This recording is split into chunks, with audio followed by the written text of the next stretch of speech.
ជ្រូកទាំងនេះកាន់តែធំហើយវ៉ាក់សាំងថ្មីបង្ការជំងឺពេទ្យជ្រូកដែលសិក្សានោះជោគជ័យហើយ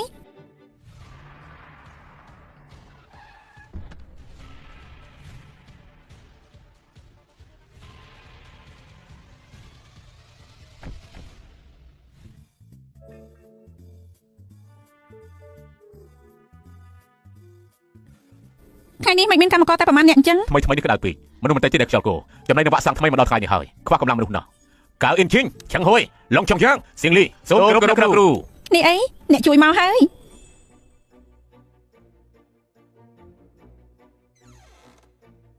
អ្នកគ្រូ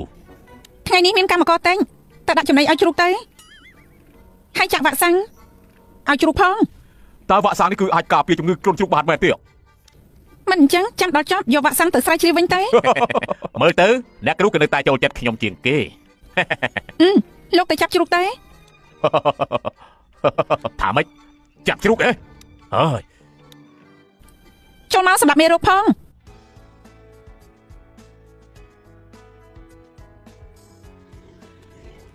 ដល់សៀបអើយ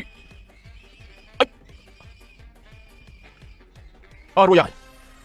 ជ្រូកអស់នេះពិតជាខ្លាំងមែនអ្នកគ្រូនៅកាស្ថានជ្រូកយូរហើយដល់ពេលចេញការហើយទៅនឹង2ថ្ងៃទៀតខ្ញុំទៅជួបប៉ាម៉ាក់មិត្តប្រុសខ្ញុំធ្វើពិធីភ្ជាប់វាឥឡូវណានោះគេមិនសាកសមអ្នកគ្រូទេគេបានជួយខ្ញុំសំឬអត់មិនសំខាន់កិច្ចព្រមព្រៀងរក្សាអត្ថកម្បាំងខ្ញុំផុតកំណត់មួយខែណានសៀងកំពុងរកការងារធ្វើកៅអ៊ីងឈីងរឿងនេះប្រកល់ឲ្យលោកហើយអ្នកគ្រូទុកចិត្តចុះចំពោះរឿងនេះប្រកល់ឲ្យខ្ញុំទៅនៅមិនទាន់មកទៀតឈុនមីឯងមកទីនេះដើម្បីជួបចាស់ទុំលទ្ធផលបាយជាឲ្យចាស់ទុំចាំវិញថាឲ្យសិស្សរៀនចាប់អនុបណ្ឌិតគ្មានដែលច្បាប់ទម្លាប់អីទេមិនប្រញាប់តាមទៅអូគឺថាខ្ញុំចេញទៅមើលសិន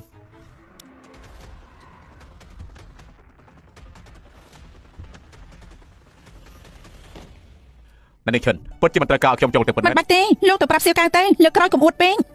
ចាប់ទៅ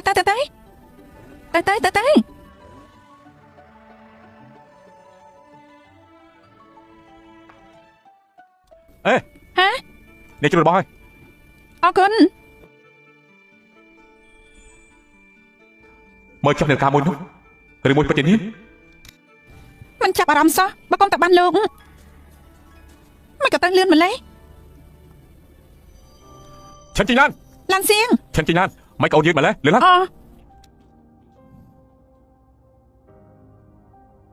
ទីបំផុតរកនាងឃើញហើយ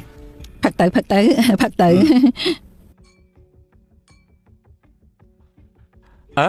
ជីងឡានមកដល់ហើយអ្នកមីងអ៊ំស្រីមីងទី2លោកពូទី2បងស្រីធំបងថ្លៃថ្មនេះទៅមកឯងស្វីស្អីមកហ្នឹងនេះគឺយិនសិនអាយុ100ឆ្នាំដែលខ្ញុំជិះនៅលើភ្នំនៅមានលេងជឿដែលជួយបំពេញរាងកាយអ្នកមីងទៀតយិនសិនលេងជឿឲ្យមីងមើលសិនឈុនម៉ៃធំក្លិនដូចអាចជ្រូកឯងមិនធំក្លិនទេហ៎ឈុនម៉ៃធំក្លិនដូចអាចជ្រូកឯងមិនធំក្លិនទេហ៎មានឯណាឈ្មោះអ្នកទាំងអស់គ្នាមានបញ្ហាទេដឹងខ្ញុំប្រើរបបពិសេសបំបត្តិក្លិនហើយមិនអាចធំក្លិនទេជីងឡានអញចង់ធ្វើឲ្យយើងមិនសប្បាយចិត្តទេអ្នកមីងបានហើយពួកយើងឆាប់ទៅអង្គុយទៅតោះ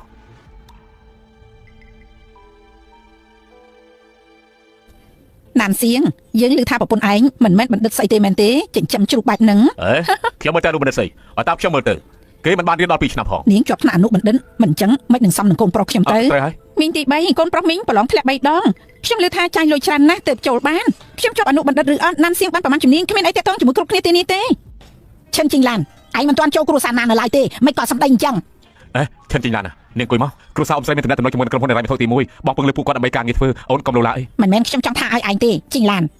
គ្រួសារយើងបន្តមក3ចំនួនដែរនាងក៏ចិត្តឡើងទីខ្ពស់ដែរពួកយើងមកផ្ទះណានសៀងថ្ងៃនេះក្រែងនិយាយរឿងភ្ជាប់ពីខ្ញុំអ្នកសម្រេចចិត្តបណ្ដាការនេះឯងកុំយកអីនាងអាចឲ្យអីបានទ្រាំទៅបន្ទាប់ពីថ្ងៃនេះផែនការរបស់ពួកយើងប្រកាសជាជោគជ័យជាមិនខានទេថ្លៃបណ្ដាការគឺកសិដ្ឋានចិញ្ចឹមជ្រូករបស់ខ្ញុំកសិដ្ឋានចិញ្ចឹមជ្រូកឈុនមើលបងពិតជារកបានគូប្រសាស្រីល្អមែនដល់ពេលនោះគ្រួសារពួកយើងត្រូវចិញ្ចឹមជ្រូកហើយតើអាចការជំងឺគ្រុនឈាមដែរទេសាច់ជ្រូកថ្លៃណាស់ប្រហែលជាផ្ទះពួកបងត្រូវពឹងលើជ្រូកដើម្បីរកលុយហើយសិស្សអនុបណ្ឌិតតែយ៉ាងម៉េចលើខ្លួននៅតែជាក្លិនអ្នកចិញ្ចឹមជ្រូកគ្រាន់តែក្លិនធំ3យោជឯណោះពួកនេះខ្ញុំមិនអាចគ្រប់គ្នានិយាយបាននឹងដាក់នាងទេឈិនជីងឡាននេះគឺអនាគតប្រពន្ធរបស់ខ្ញុំពូទី2ពូនិយាយបាត់នេះគឺមិនត្រឹមត្រូវទេ ជ្រូកមកក្បាលក៏លក់បាន10000ដែរហើយចុះតម្រាំ100ក្បាលក៏ទិញពួកខ្ញុំបានផ្ទះមកជ្រុងនៅឡុងឆឹងដែរបើចង់រកលុយអំពីជ្រូកនោះខ្ញុំថាពិបាកបន្តិចហើយកូនប្រុសចាក់ស្រាឲ្យបងស្រីនិងបងថ្លៃឯងទៅឲ្យពួកគេជួយរកការងារឲ្យឯង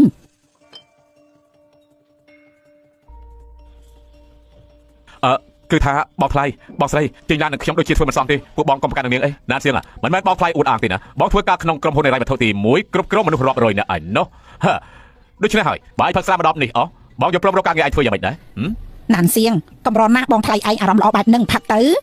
ផឹកមិនបានទេគេអាឡែកស៊ីនឹងគ្រឿងស្រវឹងរឿងការងារគេបងថ្លៃមិនបាច់បារម្ភទេខ្ញុំបានដោះស្រាយហើយមីងតូចកូនប្រសាមីងមានសមត្ថភាពមែនមិនមែនសាច់ជ្រូកនេះលក់ឲ្យក្រុមហ៊ុនហិរញ្ញវត្ថុទី1ទេដឹងនិយាយប្រទេសផ្ដាស់ស្អីបើឯងស្រឡាញ់ណានសៀងមែនផឹកស្រាជំនួសគេទៅអ្នកមីងការងារណានសៀងខ្ញុំដោះស្រាយឲ្យរួចមែនអាឡូសៀវកែការងារណានសៀងរៀបចំរួចហើយនៅផ្ញើ offer ឲ្យខ្ញុំមកបងថ្លៃការងារណានសៀងដោះស្រាយចិត្តបានហើយស្រាមនេះទុកផឹកខ្លួនឯងទៅនាងមីងតូចមិនមែនខ្ញុំមកជួយមីងទេដោយសារតែកូនប្រសាល្អរបស់មីងគេមិនឲ្យខ្ញុំជួយខ្លួនឯងតាអត់ទេយើងបាយនេះមិនញ៉ាំទេអេកុំអើយកុំខឹងអីសុំទោសចេញណាគាត់គឺជាបងថ្លៃរបស់ខ្ញុំនាងសុំទោសគាត់ទេបងថ្លៃសុំទោសអូយចិនចិនឡាននៅមិនទាន់ជាមនុស្សគ្រួសារយើងទេធ្វើការសម្រេចចិត្តមិនបានឡើយនេះបានត្រៀមរួចយូរហើយ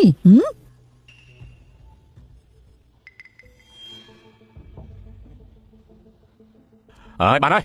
ចាំពូរឿងទាំងអស់នេះឲ្យកន្លងផុតទៅបងថ្លៃហើយចុះការងាររបស់ខ្ញុំឯងទុកចិត្តចោះបងថ្លៃឯងគ្រប់គ្រងមនុស្សជាង10នាក់អាចឲ្យឯងខាត់ដែរ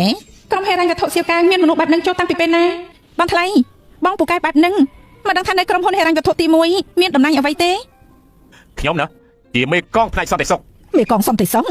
អញ្ចឹងកូនប្រុសខ្ញុំមិនចូលក្រុមសន្តិសុខដែរបងថ្លៃឲ្យក្រុមសន្តិសុខរបស់បងណាពូឯងដឹងស្អីសន្តិសុខក្រុមហ៊ុនហិរញ្ញវត្ថុទី1ប្រាក់ខែមិនតិចទេមួយខែ5000ដោយប្តីខ្ញុំដែរជាមេកងមួយខែ8000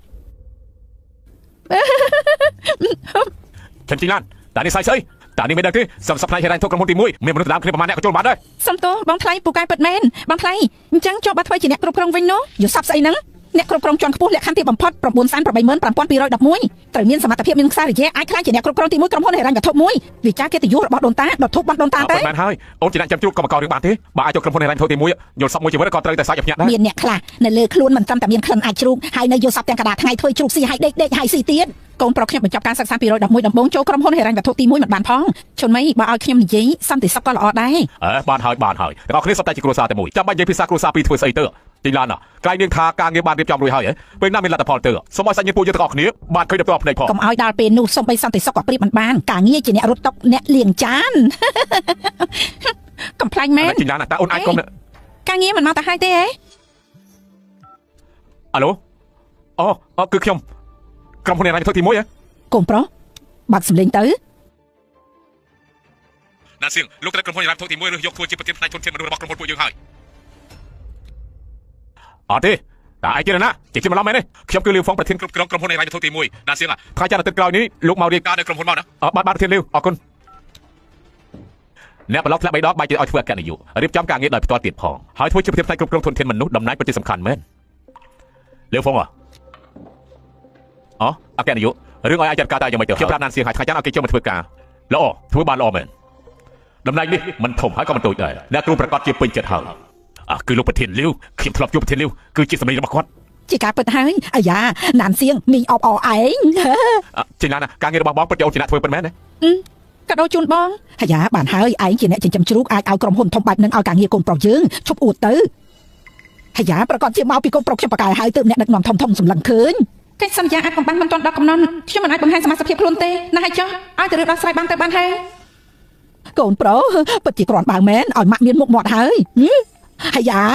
ណានសៀងពេលនេះឯងមានកំណត់ហើយឯងជាប្រធានផ្នែកធនធានមនុស្សអញ្ចឹងអាចឡើងប្រាក់ខែបដូរតំណែងឲ្យបងថ្លៃឯងបន្តិចបានទេបងថ្លៃបងចង់ដូរការងារមែនទេបើអញ្ចឹងស្រាមួយនេះណាអាយ៉ាមែននេះអីគឺបងថ្លៃខៀប៉ុណ្ណែនស្រានេះទុកឲ្យបងជាអ្នកលើកដៃចុះទុកជាការសុំទោសឯងផឹកតែបកាយនេះទេអាយ៉ាឯងមិនគួរក្បាលរបស់បងទៅចុះបងគ្មានចំណេះដឹងមិនយល់អំពីគំនិតរបស់ឯងតលសោះហើយពេលនេះលើកដាច់ទាំង10ចុះបានសុទ្ធតែគ្រួសារឯងអង្គុយទៅ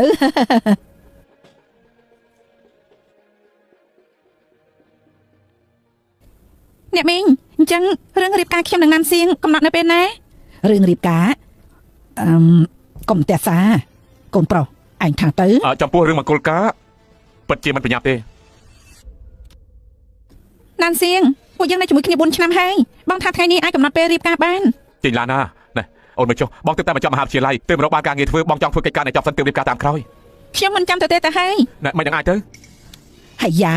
ខ្ញុំក៏យល់ថាក្មេងពីរនាក់នេះពិតជាពន្យាពេលបានទៀតមែនគួរមានគ្រួសារហើយប៉ុន្តែពួកឯងពេលនេះគ្មានផ្ទះអត់ទេជួលបន្ទប់នៅត្រូវឲ្យអ៊ំស្រីពួកខ្ញុំជួលផ្ទះនៅទេចេញឡានណា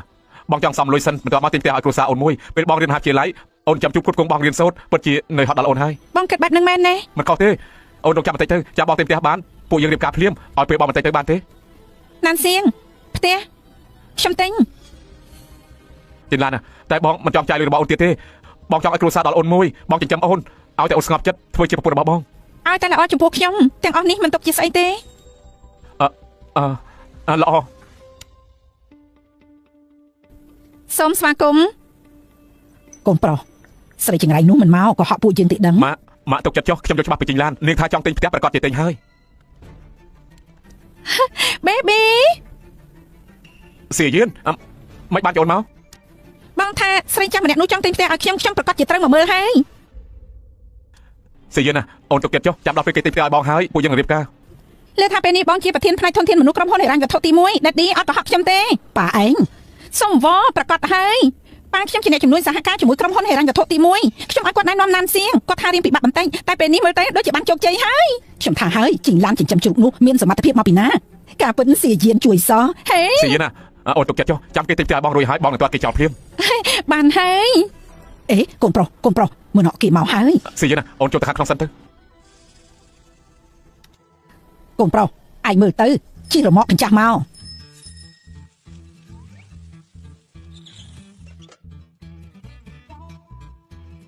អ្នកមីងណាន់សៀងជីងឡាននេះជាតំបន់លំដាប់ខ្ពស់របស់ឡុងឆឹងឯងជីរមាក់កញ្ចាស់មកចង់ធ្វើឲ្យយើងខ្មាស់គេហ៎អ្នកមីងនេះទៅយកលុយមកអន្តើអ្នកនាងកន្លែងពួកខ្ញុំជាហៃថាំងអ៊ីនទីងនាងជាអ្នករើអេតចាយមិនអាចចូលបានទេនាងបញ្ញាប់ជីរមាក់នាងចេញទៅវិញទៅជីងឡានណាមិនចឹងទេអូនឲ្យលុយបងសិនមកបងទៅទិញចាំត្រង់នេះសិនហើយមិននឹងបានទៅនាងចង់ដេញខ្ញុំចេញទេកន្លែងខ្ញុំនេះជាកន្លែងលំដាប់ខ្ពស់មិនមែនសម្រាប់ប្រភេទនាងខ្ញុំមកទិញផ្ទះវ៉ា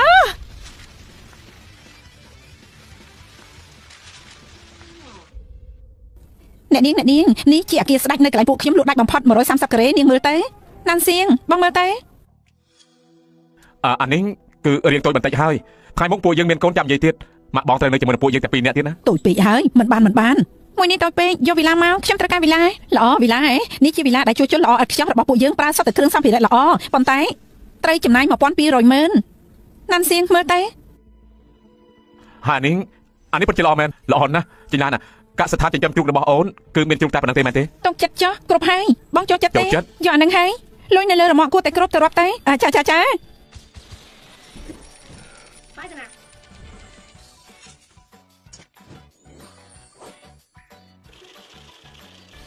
ជីងឡានឯងចិញ្ចឹមជ្រូកបានលុយច្រើនបែបហ្នឹងមកពីណា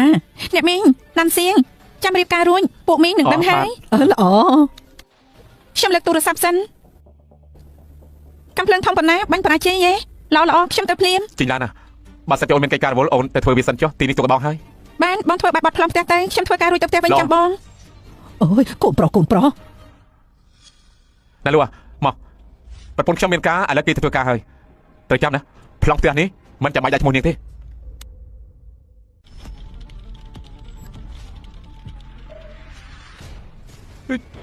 សម្រាប់អើយរឿងតូចតាចពីនៅថែមប្រហែលដងទៀតទៅសម្រាប់ហើយដាក់គ្រូជួយមកបើមិនចឹងទេប្រកាសជាវីវហើយបានហើយលើក្រោយរកខ្ញុំត្រូវប្រាប់មុនពេលថ្ងៃទៀតខ្ញុំរើទៅហៃថងអ៊ីនទីងហើយហៃថងអ៊ីនទីងតែសិនហើយហៃថងអ៊ីនទីង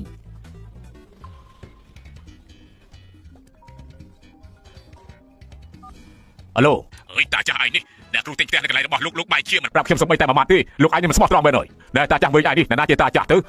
ទិញផ្ទះស្អីមិនក៏ខ្ញុំមិនដឹងរឿងខ្ញុំទៅជួបអំណោយឲ្យអ្នកគ្រូណោះមិនបានខ្ញុំមិនឲ្យផ្នែកផ្សេងទៅដើមជួបអំណោយមុនទេខ្ញុំត្រូវតែប្រញាប់រៀបចំមិនចាំបោះពីនៅនោះក៏ជួបអំណោយមុនដែរលីហ្វុងឆាប់រៀបចំអំណោយទំនើបមួយផ្ញើភ្លាមទៅមិនបាន មិនបត់អ្នកគ្រូថាក្នុងកំឡុងកិច្ចសន្យារក្សាអកម្មមិនប្ររបស់គាត់ឈ្មោះថាណានសៀងផ្ញើទៅផ្ទះណានសៀងគឺស្មើនឹងផ្ញើឲ្យអ្នកគ្រូដែរណាត្រូវហើយផ្ញើទៅផ្ទះណានសៀងទៅបាទលោកកែយុជិញ្ជូលស្វាគមន៍សូមជួយណានសៀងពួកបងពិតជាមានកំណត់ពិតមែនវិឡាធំយ៉ាងនេះមើលទៅប្រហែលជាមិនថោកទេមែនហើយផ្ទះនេះតិចបំផុតក៏ប្រហែល1000ម៉ឺនដែរពិតជាមិនថោកមែនហើយអ្នកមីងអាយ៉ាជិញ្ជូលអ្នកមីងចិញ្ឡានមើលឯងចុះស្លៀកពាក់អីហ្នឹងថ្ងៃនេះអ្នកមកមិនត្រឹមតែមិត្តភក្តិសាច់ញាតិទេនឹងមានអ្នកមានមុខមាត់ច្រើនទៀតឯងមានបំណងមិនចង់ឲ្យយើងល្អហ៎អ្នកមីងខ្ញុំតាំងចិត្តទៅយកដើមរិស័យតាំងពីព្រឹកតែងខ្លួនមិនទាន់ម្យ៉ាងមកផ្ទះខ្លួនឯងមិនបាច់អធិកអធមបែបហ្នឹងទេមកផ្ទះខ្លួនឯងអ្នកម៉ាអញ្ចឹងចុះអ្នកម៉ាចូលទៅខាងក្នុងទៅនិយាយប្រហែលម៉ាត់មុនទៅបានណានសៀងដើមរិស័យនេះមិនធម្មតាទេបងយកទៅដាក់ទៅរបស់បែបហ្នឹងអូនខ្វល់ពីវាធ្វើស្អីទៅមិនមានមនុស្សច្រើនណាស់ជូនដំណើរឲ្យបងវាមានតម្លៃថ្លៃជាងនេះឆ្ងាយណាស់អានេះណែនេះគឺជាទាំងអស់គ្នាកូនប្រុសខ្ញុំអាចមានថ្ងៃនេះសុទ្ធតែពឹងលើការខំប្រឹងរបស់ខ្លួនមិនត្រឹមតែទិញផ្ទះធំបែបហ្នឹងនៅមានការងារមានមុខមាត់មួយទៀតគឺប្រធានផ្នែកធនធានមនុស្សនៅក្រុមហ៊ុនហេរ៉ាញ់វត្ថុទី1ហេរ៉ាញ់វត្ថុទី1អ្នកដែលចូលក្រុមហ៊ុននេះគឺសុទ្ធតែមានអ្នកនៅពីក្រោយខ្នងហើយអស់ចាន់ណាស់ចំណែកណានសៀងខ្លាចតែមិនមែនមានឱកាសកម្រអីទេហ្នឹងមិនច្បាស់ទេតែអាចចូលបានមួយជាតិនេះខ្លាចតែលែងពិបាករឿងស៊ីចុកទេអត់ទេលោកម្ចាស់វ៉ាងទី9មកដល់ហើយ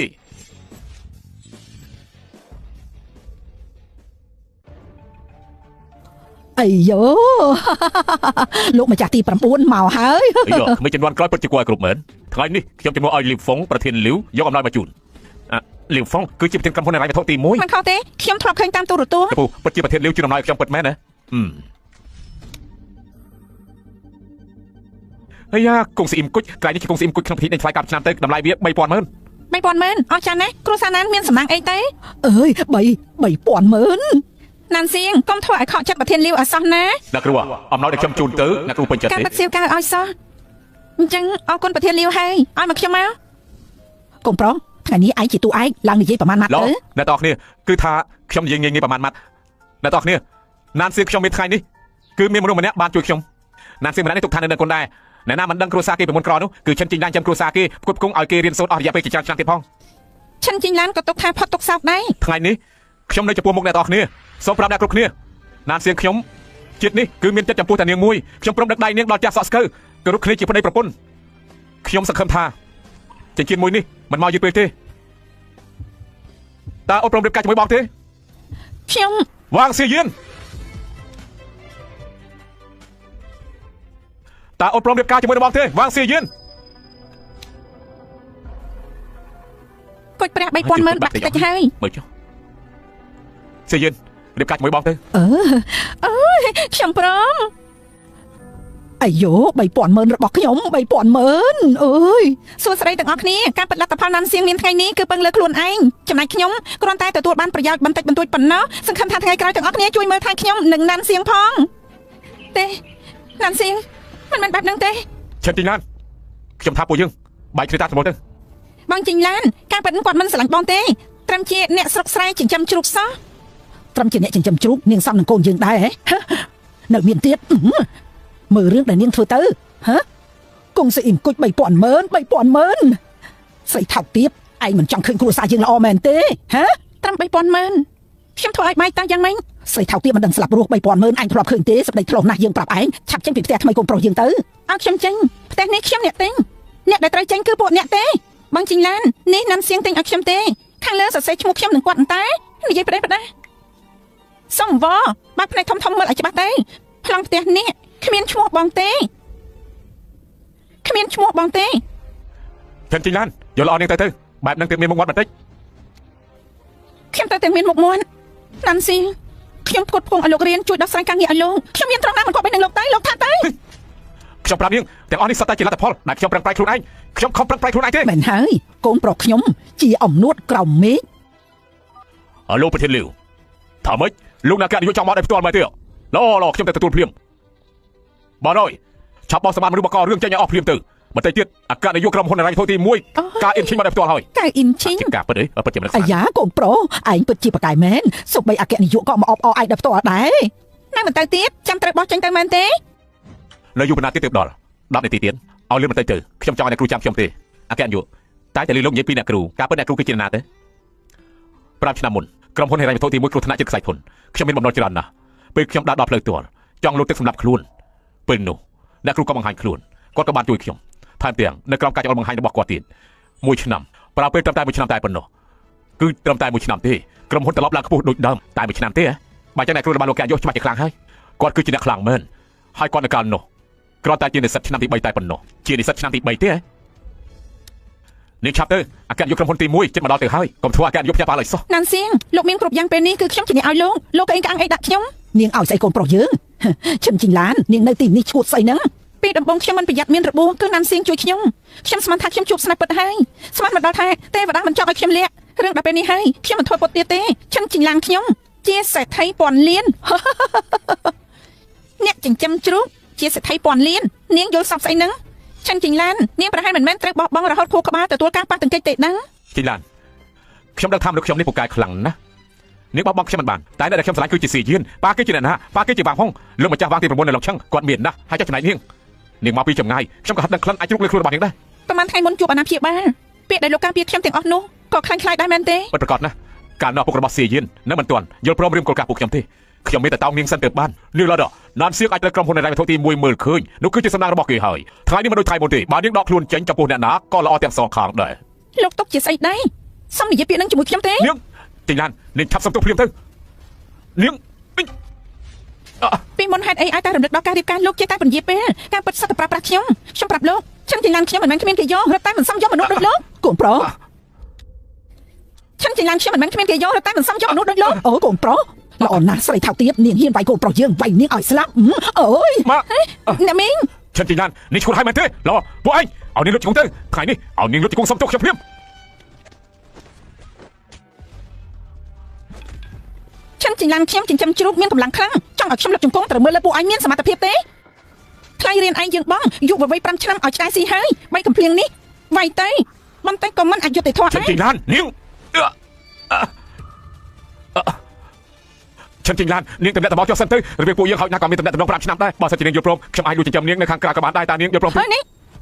កុំអីរែងមកក្រៅមិនចេះខ្មែរយើងមើលឃើញឯងទុកថាផ្នែកខ្វាក់ហើយទោះយើងរៀបការជាមួយអ្នកសំទៀនក៏ខ្លាំងជាងឯងដែរទោះយើងរៀបការជាមួយអ្នកសំទៀនក៏ខ្លាំងជាងឯងដែរខ្ញុំទុកមុខឲ្យនាងហើយនាងមិនយកនាងចេញពីខ្ញុំនាងអាចរកអ្នកល្អជាងខ្ញុំបានតើចង់បានអ្នកសំទៀននោះខាងនោះមានអ្នកសំទៀនម្នាក់នាងទៅរៀបការជាមួយនឹងគេទៅណានសៀងយើងប្រាប់ឯងចាប់ពីថ្ងៃនេះទៅគេជាប្តីយើងហើយតើនេះឈ្មោះស្អីនឹងការពិតកូនប្រសាគ្រួសារណាចង់រៀបការជាមួយអ្នកសំទៀនតានេះមិនដូចតែមកពួកគេហើយទេយ៉ាងណាក៏គ្មានអ្នកណាល្អដែរឈិនជីងឡាននាងមានចេតនាមែនទេនាងចង់ឲ្យមនុស្សទាំងអស់សើចចំអកគ្រួសារយើងហ៎មិនខុសទេមិនត្រឹមប៉ុណ្ណឹងខ្ញុំនឹងទៅចុះអេតាស៊ីវិលភ្លាមថោកទាបមែនថោកទាបអីអ្នកណាយកចិត្តជនទី3ម្នាក់នេះនាងហួសហេតុពេកហើយដេតនេ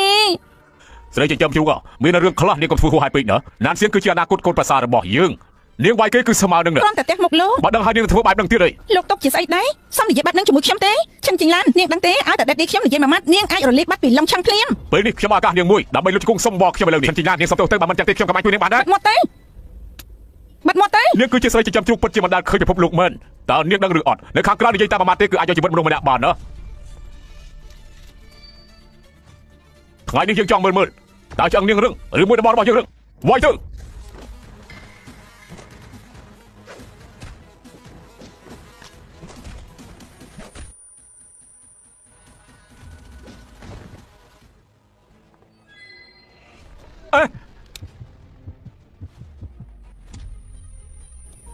លោកឈួតហើយណានាងត្រូវទទួលខុសត្រូវចំពោះខ្ញុំលោកទ្រាំតិចទៅពួកឯងព្រឹកស្អីទៀតឆាប់ក្រោកឡើងមកបាញ់ខ្ញុំភ្លាមអគ្គនាយកមកដល់ហើយអគ្គនាយកមកដល់ហើយប្រកាសជាអគ្គនាយកមកដល់ហើ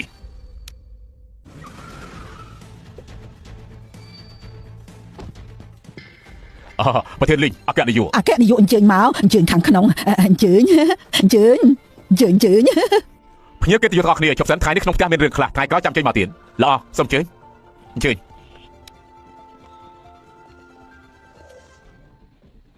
អគ្គនាយកប្រធានលាវតើខាងក្រៅមានរឿងអីខ្ញុំឲ្យលោកយកអំណោយមកតើមានរឿងអីមែនទេប្រធានលាវលោកអគ្គនាយកដែលពួកលោកពិតជាមិនដឹងទេនៅខាងក្រៅមានស្រីម្នាក់បង្ករឿងញ៉ៃខ្លាំងណាស់ហើយថាតែវាយណានសៀងទៀតផងតែហើយថាម៉េចវាយណានសៀងណានសៀងគឺជាមិត្តរបស់អ្នកគ្រូបើអ្នកគ្រូដឹងមិនត្រឹមតែរឿងខ្ញុំទេអ្នកណាថ្លើមធំម្លេះលីហ្វុងទៅចាត់ការទៅកូនប្រុសឯងស្គាល់អគ្គនាយកក្រុមហ៊ុនហិរញ្ញវត្ថុទី1មិនប្រាប់ម៉ាក់មែនហើយបើដឹងថាពួកលោកស្គាល់គ្នាក៏មិនបាច់ឲ្យដេតឌីខ្ញុំណែនាំការងារឲ្យដែរនេះខ្ញុំក៏មិនស្គាល់ដែរឬមួយធ្លាប់ឮពីខ្ញុំដឹងថាខ្ញុំពូកែតើនេះជាណាបាច់ហ៊ានកោក្នុងផ្ទះរបស់លោកណានផងខ្ញុំបង្ករឿងលោកចង់ធ្វើយ៉ាងម៉េចពិតជាស្លាប់មិនកាច់ចរិតមែនសៀវកែងលោកចង់សម្លាប់គ្រូមែនទេសៀវកែងលោកចង់សម្លាប់គ្រូមែនទេ អូអ្នកគ្រូនេះកំណត់កិច្ចសន្យាអាចកំបាំងខ្ញុំមិនទាន់ដល់កុំទាន់ទម្លាយសមាជិកខ្ញុំអគ្គនាយកមិនលុបជង្គង់ដាក់ឈិនជីងឡានដែរនេះអគ្គនាយកនេះកើតជំងឺផាយជីងសិននៅឯមិនមកទៅអគ្គនាយកឬមួយនេះគឺសមាជិកអ្នកគ្រូថាក្នុងកំណងរក្សាអាចកំបាំងបើពេលនេះទម្លាយចេញមកខ្លាចតែមានរឿងទេពេលនេះគឺមិនអាចទេអាចមើលចុះអាចធ្វើបាបគេឥឡូវគេខ្លាចជាស្អីទៅហើយប៉ុន្តែអគ្គនាយកខ្ញុំខុសហើយអគ្គនាយកនេះលោកខ្ញុំមានទឹកចិត្តមកចូលរួមពិធីឡើងផ្ទះរបស់ពួកឯងហើយចុះពួកឯងវិញយកវត្ថុគង់ស៊ីអ៊ីមគុយតម្លៃជិត 3000 មើលដែលខ្ញុំឲ្យមកធ្វើឲ្យបាច់ខ្ទេចខ្ទីអស់មើលទៅពួកឯងមិនឃើញអំពីក្រុមហ៊ុនហិរញ្ញវត្ថុទី1ខ្ញុំទេអត់តែការយកសិតតែជាការយកច្រឡំទេសិតតែជាការយកច្រឡំយល់ច្រឡំហ៎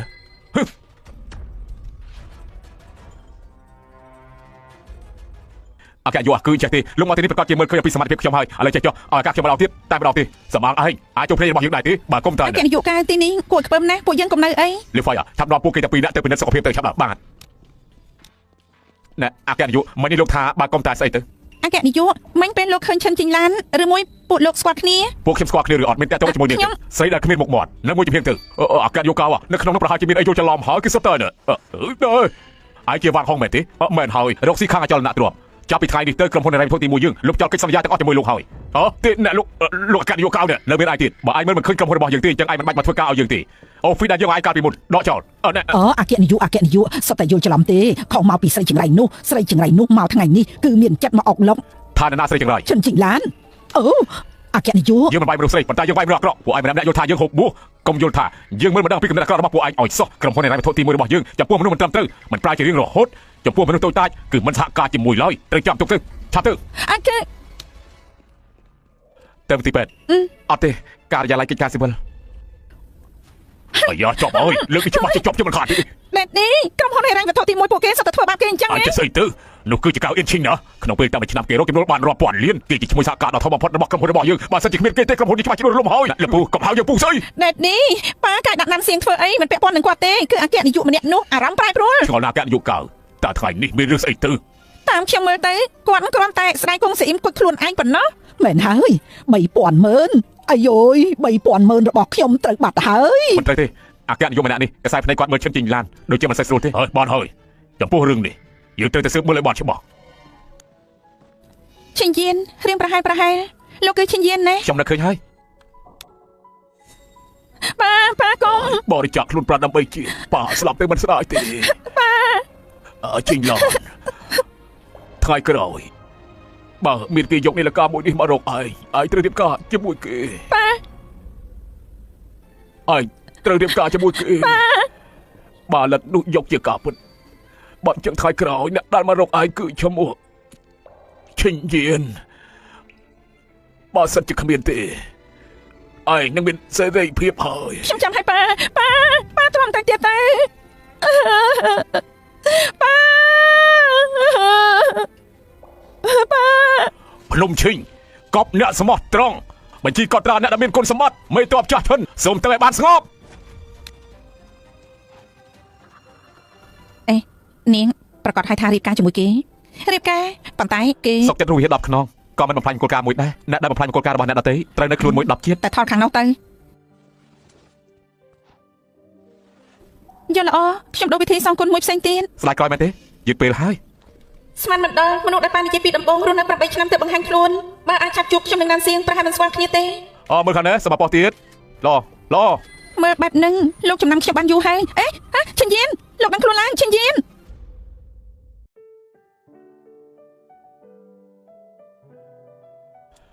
អ្នកគ្រូ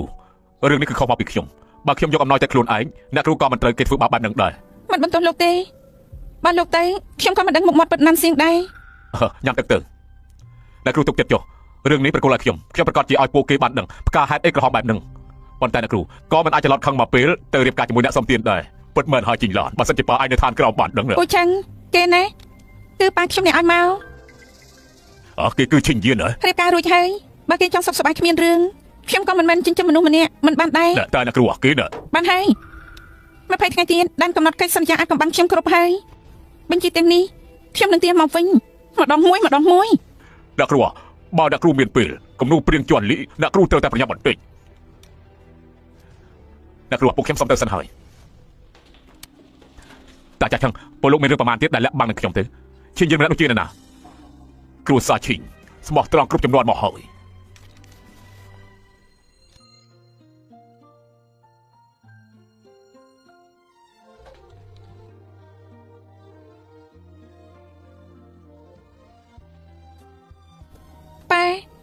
រឿងដែលប៉ាផ្ដាំផ្ញើនោះខ្ញុំធ្វើបានហើយ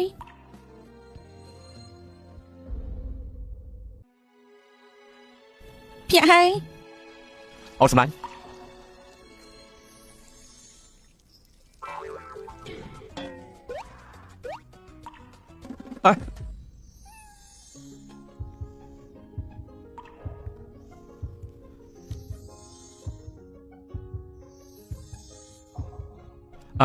អូនសម្លាញ់ចាំតិចណា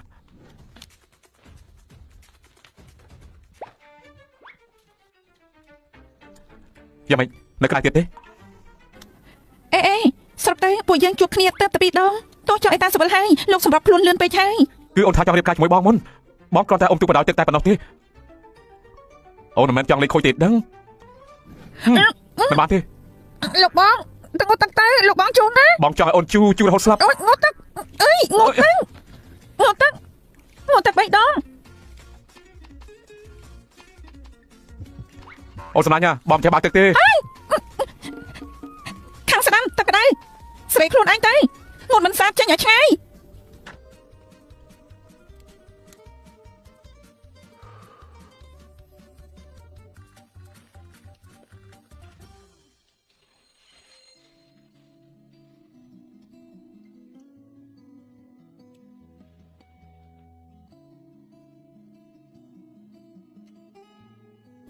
ប៉ានៅ20ថ្ងៃទៀតភារកិច្ចខ្ញុំសម្រេចហើយអូនសម្លាញ់បងឲ្យមានការថ្មីពាក់ទេក្រែងខ្ញុំយកឲ្យលោក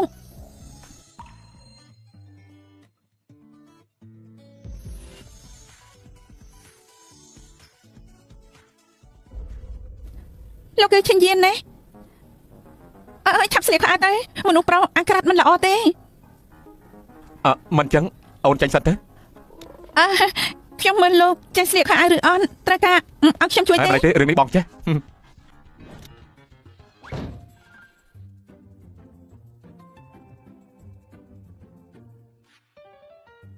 រួចហើយ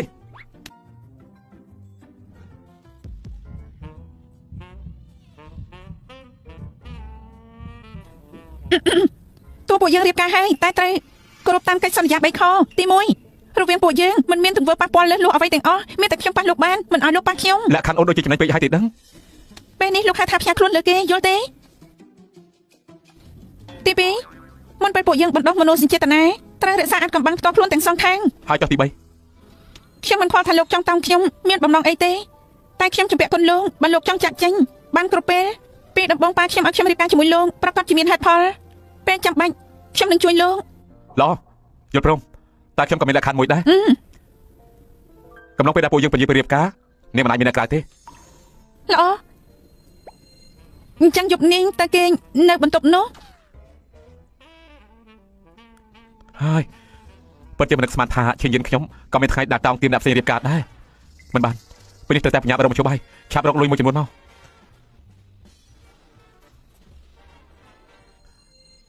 លោកតាកាលនោះលោកតាប្រាប់ខ្ញុំថាពេលដែលខ្ញុំជួបគ្រោះថ្នាក់អាចមករកឈិនចេញឡានបានតែនេះគ្រាន់តែចំណេញចាំជួបធម្មតាម្នាក់តែប៉ុណ្ណោះជួយខ្ញុំមិនបានទេអូនសម្លាញ់ទៅណានឹងដាក់ចំណៃជ្រូកកំពុងតែក្រៀនផងបាទឈិនយិនបាត់ខ្លួន3ខែហើយខ្ញុំថាគេច្បាស់ជាស្លាប់បាត់ទៅហើយរោគបន្តទៀតទៅឲ្យតែមានមួយខែទៀតយើងនឹងអាចយកបានសិទ្ធិទាំងប្រមាណរបស់ឈិនសើគ្រប់ហើយស្វាគមន៍ការទស្សនាកម្មវិធីថ្មីបំផុតប្រចាំឆ្នាំដៃគូខ្ញុំម្នាក់កម្មវិធីនេះកូនប្រុសឯងឈប់វិលទៅវិលមកវិលចុះវិលឡើងម៉ាក់ឈឺភ្នែកណាម៉ាក់មិនយល់ថាចំណាយទេអាកប្បកិរិយានយោការចំពោះឈិនចេញឡានគឺមិនធម្មតាទេគេត្រឹមជាអ្នកចិញ្ចឹមជ្រូកមានទំនាក់ទំនងអីជាមួយអគ្គនាយកទៅឯងគិតច្រើនពេកហើយពេលនេះបញ្ហាបន្ទាន់របស់ពួកយើងគឺរលុយណាទៅហើយគឺស៊ីយានម្នាក់នោះឯងត្រូវចាប់នាងឲ្យជាប់ប៉ានាងក៏ជាអ្នកមានដែរចង់ចូលរួមកម្មវិធីរបស់ពួកយើងលើកនេះអាចទូរស័ព្ទមកហើយផ្ញើឯកសារបានពួកខ្ញុំយោងតាមឯកសាររបស់គ្រប់គ្នាជ្រើសរើសអ្នកដែលមកចូលរួមកម្មវិធីមើលពាក់កណ្ដាលទៀតរបស់ពួកយើងម៉ាក់តើនេះជាកម្មវិធីស្អីទៅកម្មវិធីចម្រុះបើកថ្មីកំពុងប្រកាសដូចជាប្រាប់ថាឲ្យតែចូលរួមគឺអាចមើលឃើញអ្នកម្ខាងទៀតមួយថ្ងៃធ្វើអីហើយអាឡូលោកវាងកាយលោកធ្វើការប៉ុស្តិ៍ទូរទស្សន៍អូខ្ញុំចង់សូមលោកជួយរឿងមួយគឺមានកម្មវិធីចម្រុះមួយលោកអាចជួយចុះឈ្មោះខ្ញុំបន្តិចបានទេឡោ Baby ស៊ីយឿនអូនមកហើយមកឆាប់គួយចុះទៅស៊ីយឿនប៉ាឯងអត់ថាអីទេហ៎ ប្រកាសជាអន់ម្យ៉ាងទៀតខ្ញុំបានស៊ើបដឹងរឿងមួយ លក្ខខណ្ឌរបស់អូនដូចជាចំណេញពេកហើយទេដឹង ពេលនេះផ្ញើខ្លួនលើកគេនេះ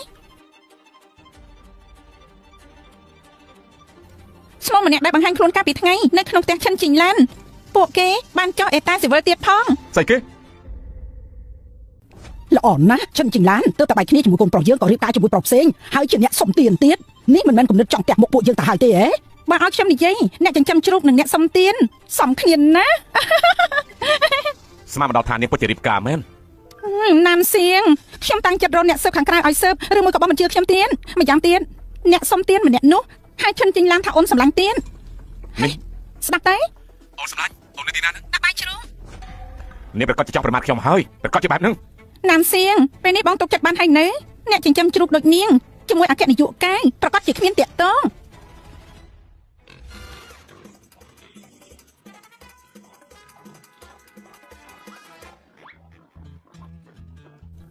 លោកតំណែម្លេះមួយថ្ងៃមកកន្លែងខ្ញុំ អ្នកគ្រូក្រោយពេលរសារកបាំងរបស់អ្នកគ្រូបានមកដល់ហើយដែរពួកគេបានធ្វើកម្មវិធីប្រគល់មេដាយកិត្តិយសស្អីអស់នោះថែមទៀតផង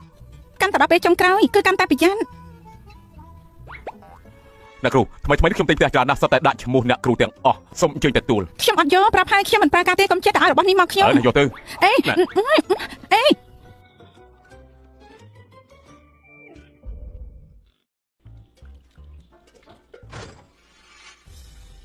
ឯងជាណាប្រពន្ធរបស់លោកគឺឈិនជីងឡានត្រូវទេអាចចោះធ្វើស្អីលោកតែមិនអាចបែបនេះតើលោកចិញ្ចឹមនាងរស់ទេមានតែមនុស្សដែលមិនខំប្រឹងទេទើបពឹងឲ្យមនុស្សស្រីចិញ្ចឹមខ្ញុំនឹងខំប្រឹងចិញ្ចឹមឯងមិនបារម្ភទេពេលនេះមានឱកាសមួយលោកទៅចូលរួមកម្មវិធីនេះលោកអាចឈ្នះរង្វាន់បាន 100,000 តើហ៊ានទេ 100,000 ក៏មានប្រយោជន៍បន្តិចដែរឈិនសៀវស្មានតែខ្ញុំស្លាប់បាទពេលនេះបានឃើញខ្ញុំតាមអេក្រង់ធំគិតថាខ្ញុំបានរហូតដល់បាត់នឹងចិត្តហើយបាទដូច្នោះចូលរួមកម្មវិធីនេះជាជំហានទី1ដែលខ្ញុំបានបង្ហាញខ្លួនឡោះខ្ញុំទៅមួយអាទិត្យក្រោយកុំភ្លេចទៅចូលរួមប្រុសទាំងឡាយម្នាក់ស្មានថាពាក់មកគ្មានតែចំណាំឯងបានខ្ញុំដូចជាប្រហែលមុខឯងដៃគូមួយខាងទៀតរបស់ខ្ញុំឈិនជីងឡាននេះធ្លាប់ប្រាប់ថានឹងជួយខ្ញុំទៅចូលរួមកម្មវិធីនេះមើលទៅនេះប្រហែលជាមួយខាងទៀតដឹង ឈប់នៅត្រង់នឹងធ្វើអីឈប់នៅត្រង់នឹងធ្វើអី ចាំអូននឹងហើយ អញ្ចឹងជួយទៅដាំទឹកឲ្យខ្ញុំបន្តិច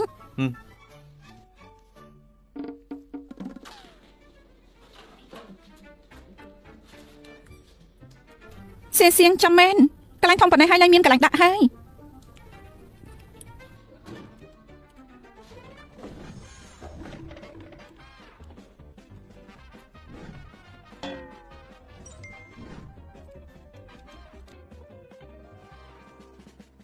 អូនធ្វើអីហ្នឹង គ្មានអីទេຕົកមិនសិននឹងកលជើងបន្តិចសមាជិកភាពពេលនេះមិនត្រូវឲ្យឈិនយានដឹងទេ សាយនេះគឺខ្ញុំមានការចង់ចេញទៅក្រៅបន្តិច ទេបងផុតចង់ចេញក្រៅហើយហ៎ និយាយស្អីហ្នឹងធ្វើមកតែអូនគ្រាន់តែជាអ្នកចិញ្ចឹមជ្រូកតែបើបងសម្រេចចិត្តរៀបការជាមួយអូនហើយបងត្រូវតែទទួលអូនទុកចិត្តចុះចាំបងធ្វើការខ្លួនឯងឲ្យរួចរាល់សិននឹងមកទទួលអូន ខ្ញុំចាំលោកនាំខ្ញុំទៅស្វាគមន៍ការចូលកម្មវិធីថ្មីបំផុតប្រចាំឆ្នាំពាក់កណ្ដាលទៀតរបស់ខ្ញុំជាពិធីកររបស់កម្មវិធីនេះថងសៀវ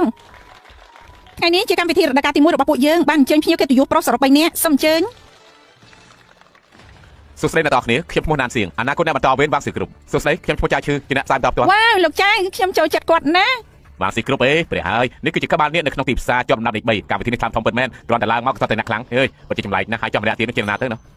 ស្វាគមន៍អ្នកទាំងពីរបន្តមកទៀតសូមអញ្ជើញភ្ញៀវកិត្តិយសទី3ក្នុងកម្មវិធីនេះលោកជីង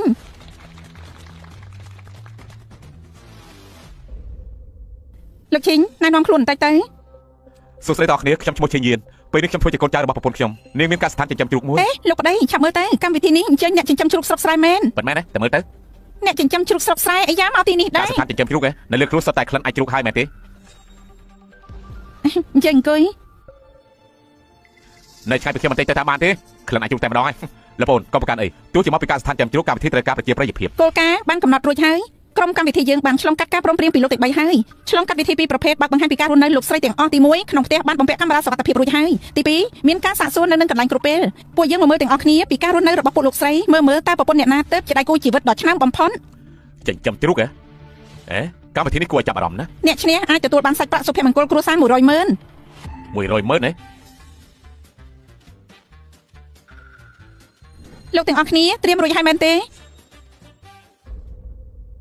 ខ្ញុំលោកចាគឺជាអ្នកល្បីនៅក្នុងអ៊ីនធឺណិតមាន fan ជាង 10,000 នាក់ លោកថ្ងៃងូតទឹកឲ្យជ្រូកយកអ្វីមកប្រជែងយក100ម៉ឺនជាមួយនឹងខ្ញុំទៅខ្ញុំដាក់ទានលោកណាគូតែឆាប់ដកខ្លួនអំពីការប្រកួតនេះភ្លាមទៅហើយថ្មីនេះខ្ញុំបានទិញឡាំបូកានីមួយគ្រឿងទៀតផងខ្ញុំមានជំនឿចិត្តចំពោះប្រពន្ធរបស់ខ្ញុំលោកឈិញការពិតមុននឹងកម្មវិធីពួកខ្ញុំក៏ធ្លាប់ធ្វើការវាស់ស្ទង់ដែរមានប្រពន្ធជាច្រើនបានប្រទះឃើញផាត់ក្បត់តាំងពីថ្ងៃទី1ការពិតម្នាក់ៗសុទ្ធតែអាចផាត់ក្បត់បានតែខ្ញុំជឿថាប្រពន្ធរបស់ខ្ញុំអត់ទេនាងស្រឡាញ់ខ្ញុំណាហើយម្យ៉ាងទៀតនាងក៏មានមិត្តភក្តិច្រើនដែរនាងអាចមានអត្ថកម្មអ្វីទៅពិធីក៏ឈប់និយាយច្រើនទៅពួកយើងចាប់ផ្ដើមទៅទាំងអស់គ្នាប្រពន្ធលោកឈិញតើមានអត្ថកម្មឬអត់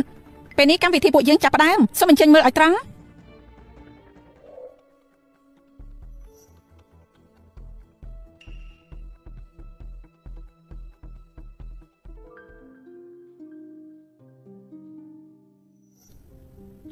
់តែគិត200ដងហើយគួរតែគ្មានបញ្ហាទេ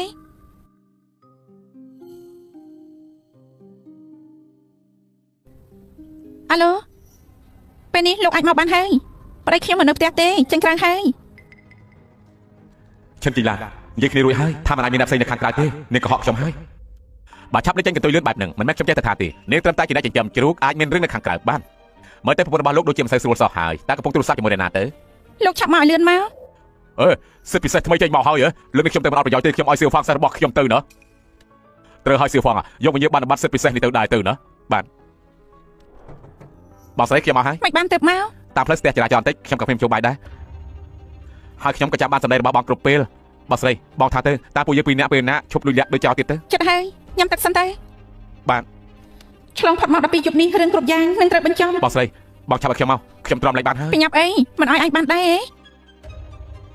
នេះទើបចាប់ដើមផ្សាយក៏ផិតក្បត់ត្រូវចាប់បានទៅហើយឈិនជីឡាគ្មានខ្ញុំនាងបានតែសំជាមួយមង្គលការកពេកកពុកបែបហ្នឹងឯងលោកឈិញប្រពន្ធលោកត្រូវការឲ្យពួកខ្ញុំបញ្ចប់ការផ្សាយដែរទេខ្ញុំជឿប្រពន្ធរបស់ខ្ញុំនាងមិនធ្វើរឿងបង្កប់អីនឹងខ្ញុំទេឈិនជីឡាតែខ្ញុំមើលនាងខុសទៀតនេះជាដំណាក់កាលពិសោធន៍ខ្ញុំនៅមានក្តារឌីហ្សាញថ្មីទៀតអាចយកទៅទាំងអស់ទេឡោណាតែធ្វើស្អីហ្នឹងស្មានតែបានឃើញបំរាមទាំង18លទ្ធផលគ្រាន់តែសុទ្ធកណ្ដាស់អត់បានការទេត្បិតតែប្រុសម្នាក់នេះគ្មានតំណែងជាមួយនាងប៉ុន្តែនាងធ្វើរឿងលេបលោបែបហ្នឹងហើយលាក់ឈិញយានទៀតខ្ញុំយល់ថាមិនងាយស្រួលបែបហ្នឹងទេលោកឈិញមិញប្រពន្ធលោកកាន់ក្តាស់មួយគំនោថាជាសិទ្ធិពិសេសស្រាវជ្រាវថ្មីលោកដឹងថាជាអ្វីទេខ្ញុំក៏មិនដឹងដែរពេលនេះខ្ញុំទើបតែដឹងច្បាស់ថានាងចេះគូគំនូពីដំបូងលោកតាខ្ញុំរកឈិនជីងឡានតែដោយសារហេតុអ្វីទៅខ្ញុំមើលទៅស្រីម្នាក់នេះប្រកាសជាមានបញ្ហាហើយលោកឈិញពេលនេះមើលទៅប្រពន្ធលោកពិតជាគួរឲ្យសង្ស័យណាថ្មីនេះលោកគ្រូរវល់រហូតហើយសុខភាពគាត់ក៏មិនសូវល្អប្រហែលដែរគាត់ព្រមចាក់ចេញទេបែបនឹងបន្តទៀតមិនជាមិនជប់បាយទេឯងតាមខ្ញុំមកបងស្រីនេះគឺជាយិនសិនអាយុ30ឆ្នាំលេងជឿអាយុ500ឆ្នាំនេះថៃស៊ុយ1000ឆ្នាំថៃស៊ុយ1000ឆ្នាំលេងជឿ500ឆ្នាំខ្ញុំដឹងពីធីដេញថ្លៃកាលពីឆ្នាំទៅថៃស៊ុយ1តងដែលមានអាយុជាង10ឆ្នាំលក់ចឹងក្នុងតម្លៃថ្លៃជាង200,000ថៃស៊ុយ1000ឆ្នាំហើយណាក៏តម្លៃចាប់ពី100,000ដែរឬមួយឈិនចេញឡានពិតជាមិនធម្មតាពិតមែនរបស់ទាំងនេះមានតម្លៃណាស់មែនទេខ្ញុំមានច្រើនណាស់អ្នកគ្រូរបស់លោកគ្រូពិតជាលុយពិតមែនរបស់ដែលមានលុយទិញមិនបានគាត់មានចាត់បែបហ្នឹងខ្ញុំទុកថាភ្លឺភ្នែកហើយលោកឈិញថៃស៊ុយ1000ឆ្នាំលេងជឿ500ឆ្នាំយិនសិនព្រៃ300ឆ្នាំទាំងអស់នេះបានមកដោយរបៀបណាគួរតែខ្លាចទេការស្ថានចាំជ្រូកមានសត្វតែជ្រូកធម្មតាស៊ីលេងជឿយិនសិនភ្នំស្អីខ្លះទៅពេលនេះមានលេងជឿនឹងយិនសិនភ្នំខ្លាយច្រើនណាស់ម្យ៉ាងទៀតសាច់ថៃស៊ុយដំណើរថាព្យាបាលអ្នកស្លាប់ឲ្យរស់ឡើងវិញបាននាងមានរបស់ទាំងនេះពិតជាមិនធម្មតាទេមិនខុសទេរបស់ខ្លាំងខ្លាយកន្លះគីឡូតែប្រហែលយន់ប៉ុណ្ណោះមិនថ្លៃទេនេះគាត់តែជាអ្នកចាំជ្រូកមិនអាចមានលុយច្រើនបែបហ្នឹងទេខ្ញុំមើលទៅស្រីម្នាក់នេះពូកែសញ្ញាណាបន្តិចជាសិទ្ធិពិសេសស្រាវជ្រាវថ្មីបន្តិចលេងជឿ100ឆ្នាំខ្លាំងមើលទៅដូចជាមិនតំណងទាត់តែសោះជាយណាមើលទៅប្រពន្ធលោកប្រហែលជាមិនមែនកំពុងតែធ្វើរឿងល្មើសច្បាប់ស្អីទេខ្ញុំសូមបញ្ជាក់ទុកមុនបើជាទង្វើល្មើសច្បាប់ដាច់ខាតមិនលើកលែងឲ្យអ្នកល្មើសច្បាប់ណាទាំងអស់មិនអាចទេប្រពន្ធខ្ញុំមិនអាចធ្វើរឿងល្មើសនឹងច្បាប់បានទេនេះកំ pl ពេកហើយបាននិយាយទៅលេងជឿ500ឆ្នាំនេះចំណាយលុយទិញបានតែថៃស៊ុយ1000ឆ្នាំលើលោកនេះមិនប្រកាសថាមានលុយឲ្យទិញបានផងម្យ៉ាងទៀតពិតឬក៏អត់នោះក៏មិនទាន់ប្រកាសដែរនេះឯងកំពុងតែមើលស្អីសើចច្បាយខ្លាំងម្ល៉េះលោកតារបស់ឲ្យសុខភាពគាត់ខ្លាចទៅប៉ាមើលនេះសិនទៅនេះគឺជាការចាប់ផ្សាយទី1នៃថ្ងៃនេះនិយាយអំពីមើលដៃគូមានអាចកំបាំងលុយលាក់គ្នាឬក៏អត់ហើយលទ្ធផលប្រពន្ធប្រុសម្នាក់នេះក្នុងផ្ទះគឺមានលាក់ថៃស៊ុយខ្លាំងហើយនឹងលេងជឿយិនសិន100ឆ្នាំថែមទៀតផងថៃស៊ុយយើងធ្វើពេទ្យ10ឆ្នាំមកហើយធ្លាប់ឃើញថៃស៊ុយតែ2ដងតែប៉ុណ្ណោះអាយុកាលត្រឹមតែប្រហែល100ឆ្នាំទេបើជាមិនខុសទេម្យ៉ាងទៀតត្រឹមតែជាអ្នកចិញ្ចឹមជ្រូកនៅថាថៃស៊ុយ1000ឆ្នាំស្អីទៀតទៅថៃស៊ុយ1000ឆ្នាំបើពិតជាមានថៃស៊ុយ1000ឆ្នាំមែនប៉ាអាចជួយលោកតារបស់ឯងបានហើយថៃស៊ុយពិតជាថៃស៊ុយមែនហើយជាថៃស៊ុយ1000ឆ្នាំទៀតផងប៉ាមើលខុសទៀតហ្នឹងឲ្យលឺឡើងទៅឲ្យតែមើលទៅនៅកន្លែងណាប៉ាចង់តែមើលខ្លួនឯងនៅផ្ទាល់នោះ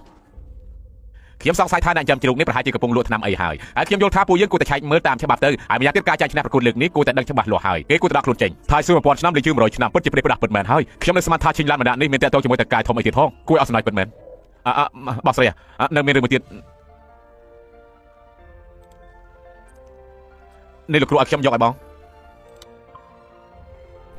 ងអញមើលកន្លែងប៉ុណ្ណឹងលែងមានកន្លែងលាក់ហើយលើកក្រោយបើមានទៀតអញទុកនៅកន្លែងអញសិនទៅជួយទុកឲ្យខ្ញុំផងណាបាទ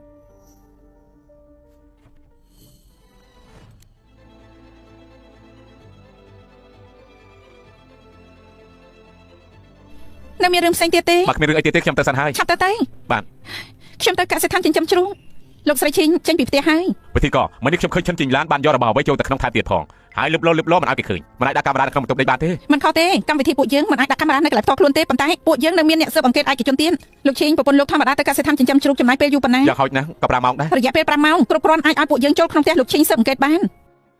ស៊ើបអង្កេតហួសហេតុពេកហើយទៅដឹងលោកឈិញរឿងនេះដំបងត្រូវមានដំណប់ជាប់លោកក៏ដូចគ្នាត្រូវចូលរួមដំណាក់កាលទាំងអស់មិនចឹងពួកយើងទៅមើលទាំងអស់គ្នាទៅលោកប្រហែលជាមិនប៉ះពួរតែមួយជាមួយប្រពន្ធលោកទេដឹងធ្វើចោលមានចិត្តរអៀសមិនហ៊ានឲ្យពួកខ្ញុំទៅមែនទេលោកឈិញបើលោកមិនចង់ពួកយើងអាចបញ្ឈប់សកម្មភាពបន្តទៀតបានមើលទៅ100,000នេះលោកយកមិនបានទេលោកឆាប់ដាក់ខ្លួនចេញទៅវិធីក៏តើគិតយ៉ាងម៉េចចាំបន្តិចលោកចៅកាមេរ៉ាខាងក្រៅឆាកពួកយើងប្រពន្ធលោកដូចជាមានបញ្ហាកើតឡើងប្រពន្ធខ្ញុំមានបញ្ហាអ្វីកើតឡើងនេះគឺជាក្មួយស្រីរបស់អ្នកគ្រប់គ្រងក្រុមហ៊ុនហិរញ្ញវត្ថុទី1ហើយក៏ជាចៅស្រីសាគ្រីមមួយដែរសូមមើលអេក្រង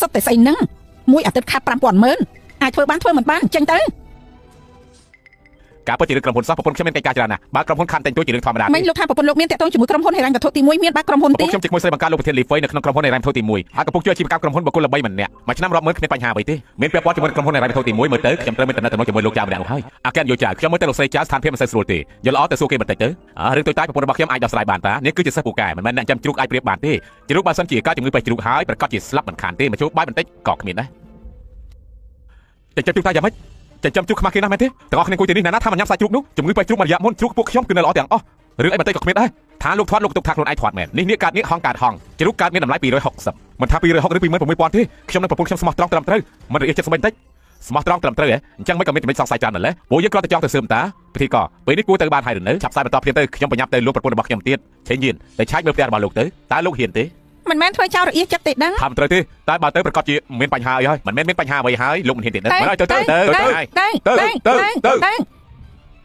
ៅឆេងយៀនលោកពិតជាមិនចង់ដឹងអាកបាំងរបស់ឈិនជីងឡានទេបើមិនទៅតែយ៉ាងម៉េចអញ្ចឹងមានតែសັບស្ដាយសូមលោកចេញពីការប្រកួតរង្វាន់100,000នេះគ្មាននិស្ស័យជាមួយលោកទេឆាប់ដាក់ខ្លួនចេញទៅកុំនៅទីនេះដល់ខ្មាស់គេដល់ពេលនោះបើសិនដឹងការពិតនោះអបអរតែពាក់កងដៃផងលោកឈិងពេលនេះមានតែទៅផ្ទះលោកស្រីអាចកំបាំងទាំងអស់នោះទើបអាចសងភាពស្អាតស្អំឲ្យប្រពន្ធលោកបានឡោះខ្ញុំទៅពួកបងបាយប៉ះហងធំបែបហ្នឹងគួរធ្វើមិនទៅមានតែរលោកពូហើយអាឡូលោកពូខ្ញុំជួបបញ្ហាបន្តិចក្រុមភៀកគីម្ខាងទៀតបានដាក់អន្ទាក់ខ្ញុំហើយពេលនេះខ្ញុំខាត់5,000,000ពេលនេះគេអាយុមិននៅតាក់ទងគាត់មិនបានពីមុនគាត់ប្រាប់ថាមានបញ្ហាទៅរកគាត់ឥឡូវចុះយើងឲ្យអាស្រ័យថាទៅឯងទៅរកគាត់ទៅណាយើងតាក់ទងទៅមុនអាចឆាប់ទៅយក5,000,000ទៅអរគុណលោកពូអាយ៉ាផ្ទះកំពុកនេះធំមិនស្មើនឹងបង្គន់ផ្ទះខ្ញុំផងគ្មានអ្នកណាជួយយកឲ្យនៅទេសួស្តីទស្សនិកជនជាទីមេត្រីពេលនេះពួកយើងមកដល់ផ្ទះលោកស្រីឈិញហើយការឆែកឆេរចាប់ដើម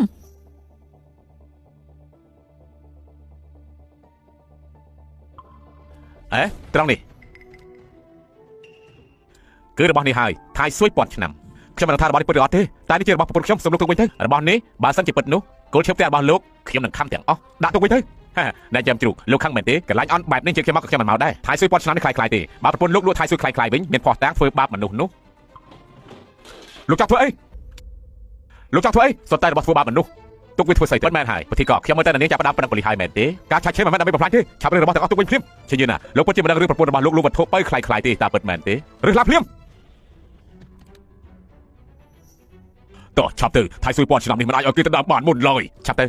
ៅអ្នកចិញ្ចឹមជ្រូកម្នាក់ហ៊ានមកជឿយើងផងអីចាំបានវិញមែនទេបានហើយលុតជង្គង់សុំវល់យើងភ្លាមទៅជាយឺអ្នកប្រចាំមានតាក់ទងក្រុមហ៊ុនហិរញ្ញវត្ថុទី1អាចចិត្តចាសិនទៅមិនលុតជង្គង់ហ៎ល្អណាស់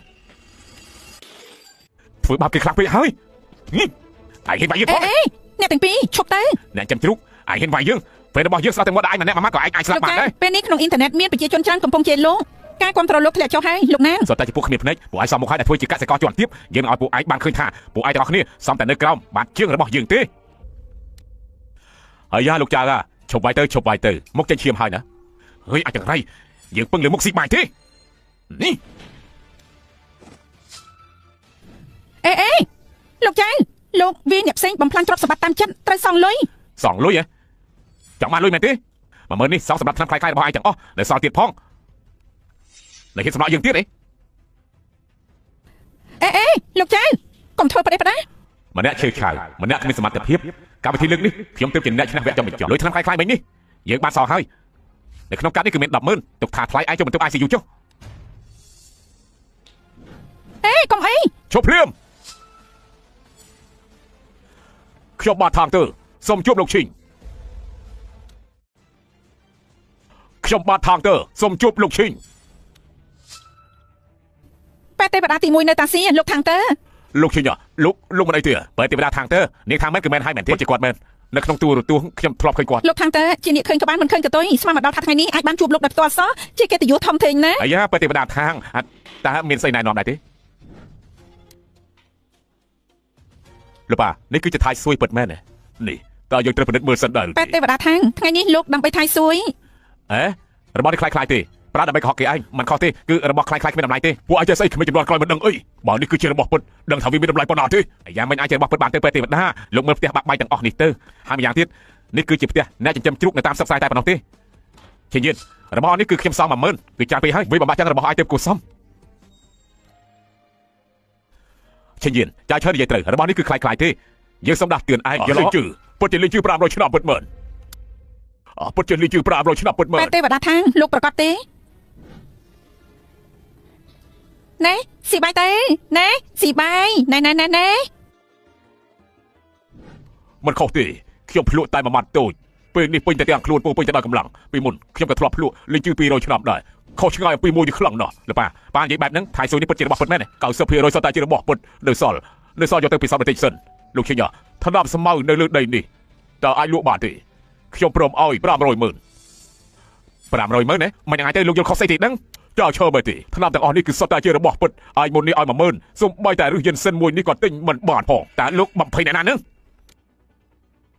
យិនសិន 10000 នេះ 10000 តម្លៃ 100,000 ឡើងចាឈើឲ្យស្ដាប់ឮហើយនៅឲ្យបំផ្លាញរបស់ទាំងអស់នេះតើគិតសងយ៉ាងម៉េចទៅនិយាយតែប្រាស់កុំយល់ថាមានលុយអាចស្រួលធ្វើបាបនោះប្រពន្ធរបស់យើងគឺជាមនុស្សក្នុងក្រុមហ៊ុនហិរញ្ញវត្ថុទី1អ្នកគ្រូនៅផ្ទះទេរបស់ខ្ញុំយកទៅសិនហើយអូនសំឡាញ់មិនបាច់អូនមកទីនេះលោកប្តីមនុស្សច្រើនណាស់ធ្វើអីហ្នឹងខ្ញុំរកគ្រូរបស់អគ្គនាយកតើគ្រូស្អីពូខ្ញុំឲ្យខ្ញុំរកគ្រូរបស់អគ្គនាយកយកលុយអ្នកគ្រូប្រាប់ថាបើគាត់មិននៅទេឲ្យខ្ញុំយកទៅសិនយកលុយហ៎នាងចង់ថានៅក្នុងនេះគឺសុទ្ធតែជាលុយតើប៉ុន្មានទេអូនសំឡាញ់តើអូនយកខុសស្អីទេដឹងក្រុងនេះគួរតែដាក់នៅគៀនចោលទេដឹង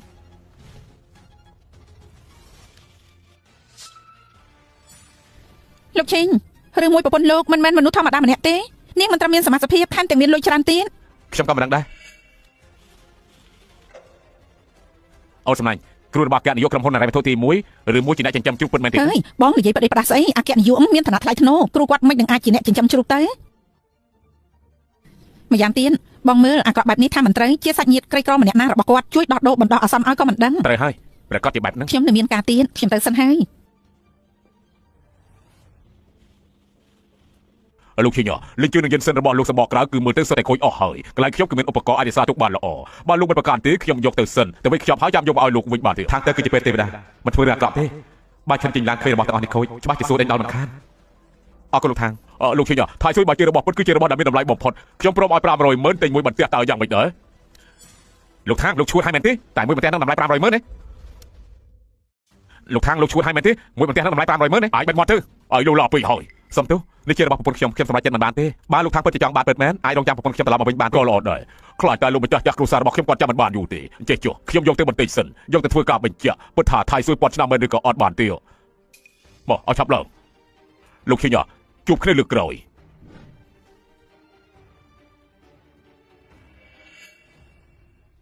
លោកឈិញប្រពន្ធលោកពិតជាទេវតាអាចកំបាំងទេវតាអាចកំបាំងស្អីទៅនាងមិនដែលលើប្រពន្ធខ្ញុំនិយាយទេប្រពន្ធរបស់គេការពិតមិនអាចជាគ្រូរបស់អគ្គនាយកក្រុមហ៊ុនហិរញ្ញវត្ថុទី1ទេមិនខុសទេពិធីក៏កាលពីមុនឈិនទីឡានលឹបលោចូលក្នុងបន្ទប់នេះក្នុងនោះប្រកាសជាខ្ញុំគិតថាប្រហែលជាមានបញ្ហាអ្វីកើតឡើងហើយ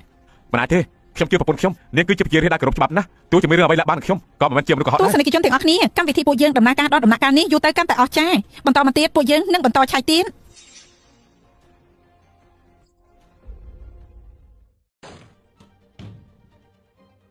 បន្ទប់នេះមើលទៅក៏មិនដូចអាចលាក់របស់អ្វីបានដែរខ្ញុំចាំបានថាការណោះដូចជាការសិភៅមួយក្បាលប្រកាសជានៅជ្រុងណាមួយហើយឆាប់ទៅរកទៅ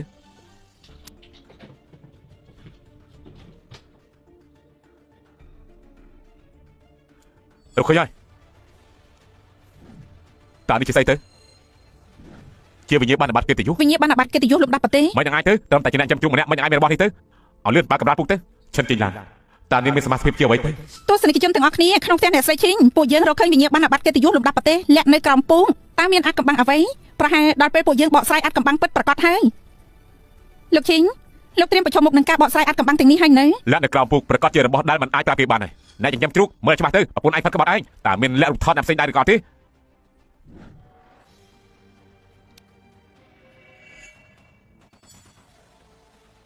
ទាំងនេះសាច់ជារបស់អ្វីទៅទាំងនេះសុទ្ធតែជារបស់ស្អីទៅអ្នករូបជារបស់ជាតិ អ្នកគីមីវិទ្យារបស់ជាតិ សិទ្ធិពិសេសរង្វាន់មេដាយនេះកិត្តិយសជាលំដាប់1 2 3 លោកឈីងឬមួយប្រពន្ធលោកជាបុគ្គលអាចកំបាំងរបស់ជាតិ មិនអាចទេមិនអាចជាដាច់ខាត លោកណានលោកច្រឡោតបែបនឹងធ្វើអីទៅ ពួកខ្ញុំនៅជាមួយគ្នា5ឆ្នាំខ្ញុំមិនអាចលឺរឿងនេះទេ លោកថាម៉េចពីមុនលោកនិងលោកស្រីឈីងធ្លាប់នៅជាមួយគ្នាហ៎ មិនមែនទេដឹង ទស្សនិកជនទាំងអស់នៅក្នុងផ្ទះអ្នកស្រីឈីងពួកយើងរកឃើញវិញ្ញាបនបត្រកិត្តិយសលំដាប់ប្រទេស ភ្ញៀវកិត្តិយសបែរជានៅជាមួយនឹងប្រពន្ធភ្ញៀវកិត្តិយសម្នាក់ទៀតធ្លាប់នៅជាមួយគ្នាពេលនេះមិនក៏អាចធ្វើពុតទៀតទៅធ្វើពុតយូរយ៉ាងហ្នឹងទៅហើយគឺចង់តាមដានប្រពន្ធយើងតាមមានសមាជិកអ្វីឬអត់ពិធីក៏មិនខុសទេខ្ញុំពិតជាធ្លាប់នៅជាមួយឈិនឡានពិតមែនខ្ញុំយល់ពីគេច្បាស់ណាស់គេជាអ្នកចិញ្ចឹមជ្រូកម្នាក់បានកិត្តិយសទាំងអស់នេះគឺមិនអាចទេ5ឆ្នាំហើយមិនដែលមានដានអ្វីទាំងអស់ឬមួយសិទ្ធិពិសេសទាំងអស់នេះគឺជារឿងប្រឌិតទេប្រឌិតលិខិតបញ្ជាក់នេះគឺមិនគ្រប់គឺត្រូវតែជាប់គុកហើយឈិនយល់ណាឈិនចិញ្ចឹមឡានប្រឌិតលិខិតបញ្ជាក់ប្រកាសជាធ្វើរឿងមិនត្រឹមត្រូវតាមផ្លូវច្បាប់ហើយឈិនចិញ្ចឹមឡានប្រឌិតលិខិតបញ្ជាក់ប្រកាសជាធ្វើរឿងមិនត្រឹមត្រូវតាមផ្លូវច្បាប់ខ្លះហើយប្រហែលដែរហើយពេលនេះអ្នកជំនាញបន្តិចទេគ្រាន់តែស្ទាត់ជំនាញតែមួយមុខអ្នកទាំងអស់គ្នាមើលលិខិតបញ្ជាក់ទាំងអស់នេះទៅអ្វីក៏គ្មានដែរប្រកាសជាប្រឌិតហើយប្រឌិតលិខិតបញ្ជាក់ថាមិនត្រូវទេត្រូវជាប់គុកយូរខ្លាំងណាស់ សំទោសលោកឈីងមើលតែពេលនេះរឿងនេះធ្ងន់ធ្ងរណាស់ខ្ញុំមានតែជ្រើសប្រឹងប៉ូលីស មិនអាចទេប្រពន្ធខ្ញុំមិនអាចប្រឌិតលិខិតបញ្ជាក់បានទេក្នុងនេះប្រកាសជានៅមានមួយច្បាប់ទៀតនេះជាលិខិតបញ្ជាក់បញ្ចប់ការសិក្សាផ្នែកបណ្ឌិតណានសៀងឯងសម័យរបស់នេះក៏មិនស្គាល់ផង ស្រីឈីងជាបណ្ឌិតដែរ មិនតែវាយ៉ាងម៉េចអាចឲ្យនេះបញ្ជាក់ថារបស់ទាំងអស់នេះសុទ្ធតែជារបស់ពិតមែនទេក្នុងនេះសុទ្ធតែคล้ายៗបើនេះមិនមែនជាបណ្ឌិតមិនមែនមិនសមនឹងខ្ញុំទេពិធីក៏បណ្ដឹងប៉ូលីសទៅនៅមានលុយជឿពាន់ឆ្នាំទៀតហើយបណ្ឌិតរឿងលិខិតបញ្ជាក់ទៀតស្រួលមិនស្រួលនេះគឺជាសំបុកជនល្មើសផង ខ្ញុំយល់ថាយល់ល្អចាំលោកស្រីឈីងមកវិញសួរគាត់ដោយផ្ទាល់ចាំគិតទៀត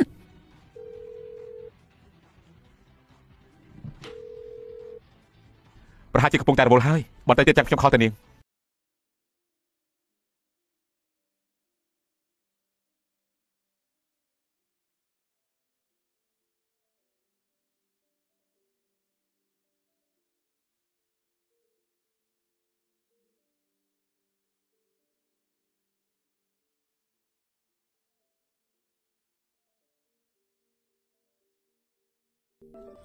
ម៉ោង 10 យប់នៅសល់ 2 ម៉ោងទៀតកិច្ចសន្យារក្សាអាចកំបាំងខ្ញុំត្រូវបញ្ចប់ហើយ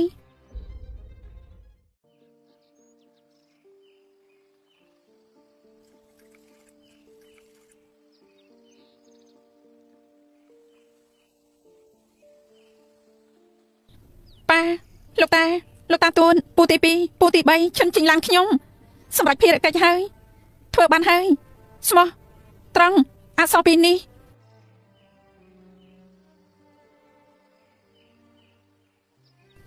ទាំងអស់គ្នាផឹកបន្តិចដែរទៅ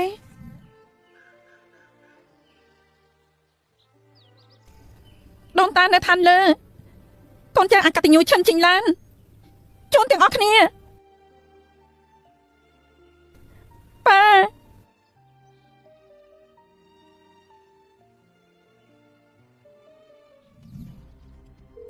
លោកឈីងប្រពន្ធលោកនឹងមិនលើកទូរស័ព្ទទៀតដែរ យប់បែបហ្នឹងហើយនឹងមិនតត្រឡប់មកវិញទៀតជួបគ្រោះថ្នាក់អ្វីទេដឹង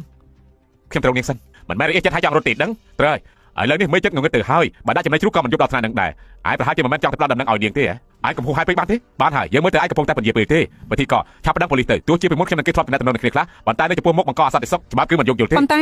ស្អីទាំងអស់នេះសុទ្ធតែជារបស់ថ្លៃដែលមានប្រវត្តិមិនច្បាស់លាស់ហើយនឹងមានប្រឌិតលិខិតបញ្ជាក់ទៀតនិងនឹងមានទៅវិញចម្លែករបស់នាងថែមទៀតផងតើនេះបញ្ជាក់អ្វីទៅបើយឺតយ៉ាវអាចធ្វើឲ្យតាសៀខូចខាត់មិនខាន អាឡូផ្ដល់ដំណឹងទៅកន្លែងទី 2 ខ្ញុំត្រៀមប្តឹងប៉ូលីសបានទស្សនិកជនទាំងអស់គ្នាពួកយើងទទួលបានការតាក់ទងពីពិធីករនៅនឹងកន្លែងខាងខ្ញុំបានប្តឹងប៉ូលីសហើយតាក់ទងនឹងសមាជិកលោកស្រីឈីងពេលនេះនៅតែជាប្រស្នាបកស្រាយមិនបានព្រោះនាងជាជនសង្ស័យយប់នេះពួកយើងក៏ចូលរួមដល់រកគេឃើញ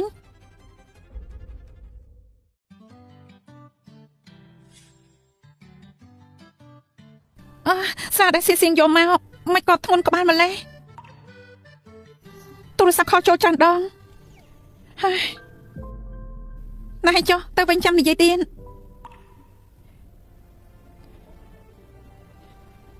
ប៉ាលោកតាដូនតាទាំងអស់គ្នាឈិនចេញឡានខ្ញុំសម្រាប់ភារកិច្ចហើយឈិនចេញឡានទីបំផុតរកនេះឃើញហើយអូនមិនអីទេទូរស័ព្ទខ្ញុំអត់ថ្មនេះមានរឿងអីបងចូលរួមកម្មវិធីមួយលួចសិបពីដៃគូម្ខាងទៀតមានរង្វាន់ 100,000 ថាម៉េចចាយឲ្យពាក់កណ្ដាល ទុកថាស្គាល់កលៈទេសៈចុះ ចេញឡានខ្ញុំដាស់តឿននាងពេលនេះទៅសារភាពទៅគឺនៅតាន់ពេល ណានសៀងគូក៏បានមានបញ្ហាមែនទេ វិញនឹងខ្ញុំហើយណាក៏ធ្លាប់មានមនោសញ្ចេតនាដែរក្នុងផ្ទះនាងទុកលិខិតបញ្ជាក់ខ្លាំងៗទាំងអស់នោះហើយនៅមានថ្នាំខ្លាំងៗនិងមានប្រវត្តិច្បាស់លាស់ទៀតគឺលំមកនេះជាប់គុកបាន ពួកលោកប៉ាសក់ខ្ញុំហើយពួកលោកប៉ាសក់ខ្ញុំហើយ ត្រូវហើយអ្នកចាំជ្រូកពួកយើងបានប្តឹងប៉ូលីសរួចទៅហើយប៉ូលីសជិតមកដល់ហើយមិនតែជិតអូនទៅមុនទៅបងផ្ដាច់ផ្លូវឲ្យអូន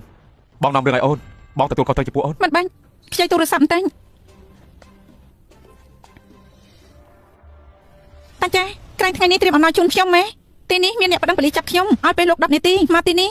លោកស្រីឈីងសុំទោសត្បិតពួកយើងជាស្រីដូចគ្នាតែនាងធ្វើខុសខ្ញុំមិនអាចដោះលែងទេឈិនចេញឡានខ្ញុំមួយជាតិនេះមិនធ្វើខុសទេផ្ទុយទៅវិញមានអ្នកធ្វើខុសបន្តិចសុទ្ធតែត្រូវទទួលការដាក់ទោសលោកស្រីឈីងមានន័យថាម៉េចទៅ ចេញឡានបើកុំដោយសារនាងខ្ញុំក៏មិនអាចត្រូវក្រុមហ៊ុនហិរញ្ញវត្ថុទី1កាត់ឈ្មោះខ្ញុំដែរថ្ងៃនេះនាងចាប់ក្នុងបាយខ្ញុំហើយទុកថានាងសួយហើយ បែកគ្នាស្គាល់ចរិតមនុស្សទីឲ្យឡើងទំនុំតែមិនឡើង នៅមកផ្ទះរលឹកទៀតតាពិតមែនទេថ្ងៃនេះខ្ញុំផ្ទះនាងអត់ភ័ក្រខ្លួន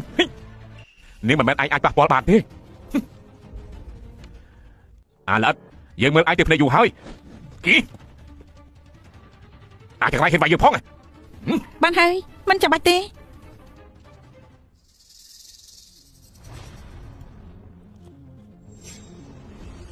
ប្រយ័ត្ន ចាញ់មិនអីទេ ចាឈើនៅព្រឹកស្អីទៀតចាប់ឈិនចេញឡានទៅគឺជាគុណសម្បត្តិធំណាស់ជាចេញទៅតែប៉ប៉ូលីស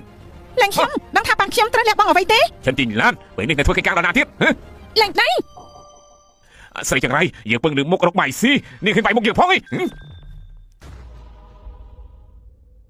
ជប់ព្រាម ប្រមុខភាពខាងជើងពិតជាប្រមុខភាពខាងជើងមែន សម្បីតែប្រមុខខាងជើងក៏ភ្ញាក់ផ្អើលដែរស្រីចង្រៃនាងអាចស្លាប់មិនខានទេម្នាក់នេះក្រៅជាអ្នកសិក្សាលំដាប់ខ្ពស់ឡើងទៅរទួនតើ បុគ្គលសំខាន់មកហើយឈិនចេញឡាននាងប្រហែលមិនមែនជនល្មើសទេ ស្ ដឹង រីចង្រៃថ្លែងសារនាងឯងមកដល់ហើយ មើលទៅជាថ្ងៃសារឯងទេ ប្រមុខដឹកនាំមិនបានទេលោកមក អ្នកសិក្សាឆឹងលោកមនុស្សពិតស្និទ្ធស្នាលជាងក្នុងទូរទស្សន៍ទៀត ពួកយើងពិតជាមកដោយសារឈិនចេញឡានមែនអូឈិនចេញឡានគេនៅទីនេះហើយពួកខ្ញុំចំណាយកម្លាំងច្រើនខ្លាំងណាស់ទើបគាត់នាងបានមិនខុសទេឆាប់ចាប់នាងភ្លាមទៅពួកអីចាប់ទៅឆាប់ចាប់ទៅពួកលោកគ្មានតែការចាប់ខ្លួនមិនអាចចាប់គេតាមពើចិត្តបានទេណាអីប្រមុខដឹកនាំតើលោកចាប់ខ្ញុំធ្វើអីឈិនចេញឡានគឺនៅខាងនោះតើគឺយើងមកចាប់ឯងនឹងហើយប្រមុខដឹកនាំតើលោកមានន័យថាយ៉ាងម៉េចទៅពួកចំនួនក្រោយលើងងខ្លៅបើជាហ៊ានលឺលួសលើអាវុធសំខាន់របស់ជាតិ អ្នកសិក្សាឆឹងប្រមុខដឹកនាំឡងនេះរឿងវាយ៉ាងម៉េចអាវុធសំខាន់របស់ជាតិជាអ្នកណាឈិនចេញឡានណា តើពួកឯងមានដឹងថារំខានអ្នកណាដែរទេដើរទៅមុខបើភ្លេចមើលឲ្យធំទៅ ឈិនវួយគួរ30ឆ្នាំមុនពលីដើម្បីជាតិឈិនចំគួរ5ឆ្នាំមុនពលីដើម្បីជាតិឈិនជាហុងឈិនខៃសៀនឈិនអាយមីងទាំងអស់នេះសុទ្ធតែជាអ្នកពលីដើម្បីជាតិអ្នកក្លាហានពលីដើម្បីជាតិ មិនខុសទេគ្រូសាឈិនគ្រប់ចំនួនស្មោះត្រង់ដើម្បីជាតិតែពួកឯងទាំងអស់គ្នាបានធ្វើអ្វីខ្លះទៅឈិនជីងឡានជាអាវុធរបស់ជាតិស្ថិតក្នុងកំឡុងរក្សាអាថ៌កំបាំងដើម្បីប្រទេសរួមចំណាយប្រយោជន៍ជាតិ98ខដើម្បីយោធាផ្ដល់ជំនួយដ៏ធំដើម្បីរាជគឺដោះស្រាយជំនួយរាប់ពាន់ម៉ឺនហើយនេះក៏ទទួលមេដាយកិត្តិយសខ្ពស់បំផុតលំដាប់ជាតិតែម្ដងទៅទាំងអស់គ្នាប្រុងគ្រប់មិនក៏ខ្លាចជាបែបហ្នឹងឈិនជីងឡានត្រឹមតែជាអ្នកចាំជ្រូកតែប៉ុណ្ណោះទេពិតជាល្ងងខ្លៅចិញ្ចឹមជ្រូកគ្រាន់តែជាការស្រាវជ្រាវវ៉ាក់សាំងប្រឆាំងនឹងពេជ្រជ្រូកប្រភេទថ្មីមួយផ្នែករបស់នាងតែប៉ុណ្ណោះវ៉ាក់សាំងនេះបានសាកល្បងប្រើរួចហើយគឺទទួលស្វាគមន៍យ៉ាងធំធេងណាស់បាញ់ចឹងរបស់នៅក្នុងផ្ទះរបស់នាងគឺបុគ្គលល្បីឈ្មោះទូទាំងពិភពលោកឲ្យឈិនជីងឡានមិនអាចទេនេះគឺខ្លាយទេ តាមឡើយខ្ញុំថាចាំរៀបការរួចកិច្ចសន្យារក្សាអាថ៌កំបាំងដល់កំណត់នឹងប្រាប់លោកស្មានមិនដោះលោកខ្លួនឯងលាក់មិនចិត្តលេចចេញកន្ទុយ អញ្ចឹងតើគេយកក្រុមហ៊ុនอะไรទី1 គេហៅខ្ញុំថាគ្រូ គ្រូ លោកពូខ្ញុំឲ្យខ្ញុំមករកគ្រូរបស់អគ្គនាយកយកលុយគ្រូប្រាប់ថាបើគាត់មិននៅឲ្យខ្ញុំយកទៅសិន ជីងឡានហេតុអីអូនមិនប្រាប់បងបើអូនឆាប់ប្រាប់បងបន្តិចយកបងប្រកាសជាមិនបាយជាមួយអូនទេ ណានសៀងមកលោកនេះធំមែនអ្នកដែលសំបីតែសិភៅក៏ខ្ញុំឧបត្ថម្ភដល់ពេលនេះហើយនៅស្គាល់មិនច្បាស់ឋានៈខ្លួនទៀត ជីងឡាន ខ្ញុំធ្លាប់ប្រាប់ហើយគ្រប់យ៉ាងដែលខ្ញុំលះបង់ឲ្យលោកគឺយកមកវិញទាំងអស់ ជីងឡានបងដឹកខុសហើយបងសុំបងលើកលែងបងផងទៅទូការបងម្ដងទៅម្ដងខ្លួនគេទៅលើកលែងបងបានទេលើកលែងបងផងទៅណាជីងឡានគ្រប់យ៉ាងនៅទីនេះគឺមិនអាចផ្សាយចេញបានទេ ចាខ្ញុំនឹងរាយការណ៍ការពិតដាច់ខាតមិនផ្សាយគ្រប់យ៉ាងដែលកើតឡើងនៅទីនេះចេញទេយ៉ាងម៉េចហើយភ័យហើយមែនទេ មែនភ័យចិត្តស្លាប់ទៅហើយលោកតាមិនចំណាយទេដល់ឲ្យខ្ញុំរកឈិនជីងឡានគ្រួសារឈិនទាំងមូលសត្វតែការពារប៉ុន្តែស្រីម្នាក់មិនអាចរឹងមាំបែបនេះបានទៅគឺរឹងមាំដល់ថ្នាក់ធ្វើឲ្យគេឈឺចិត្ត មើលរូបរាងគ្មានកំណត់លោកចុះឈិនយេនពួកឯងឆាប់ជុំទៅបាត់ទៅ ប៉ាតើធ្វើយ៉ាងម៉េចទៅឈិនយេនអត់ស្លាប់ហើយតែចូលរួមកម្មវិធីទៀតនៅហ៊ានលេចមុខទៀតអញ្ចឹងក៏មិនទោះថាយើងខុសខើឲ្យសោះឈិនយេឲ្យឆាប់នាំមនុស្សទៅជិះនៅប្រធមមក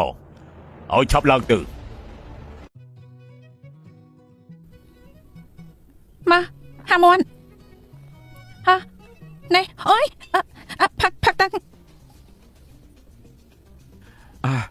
លោកស្រីឈិញនេះអូនមើលថែបងឬក៏ចង់មកសម្រាប់បងទេ មិនខ្លាំងបែបហ្នឹងទេកុំចេះតែពាំងមុខខ្ញុំ បងការពីប្រពន្ធបងសំហេតុផលហើយតា យ៉ាលោកហៅរត់មាត់មែន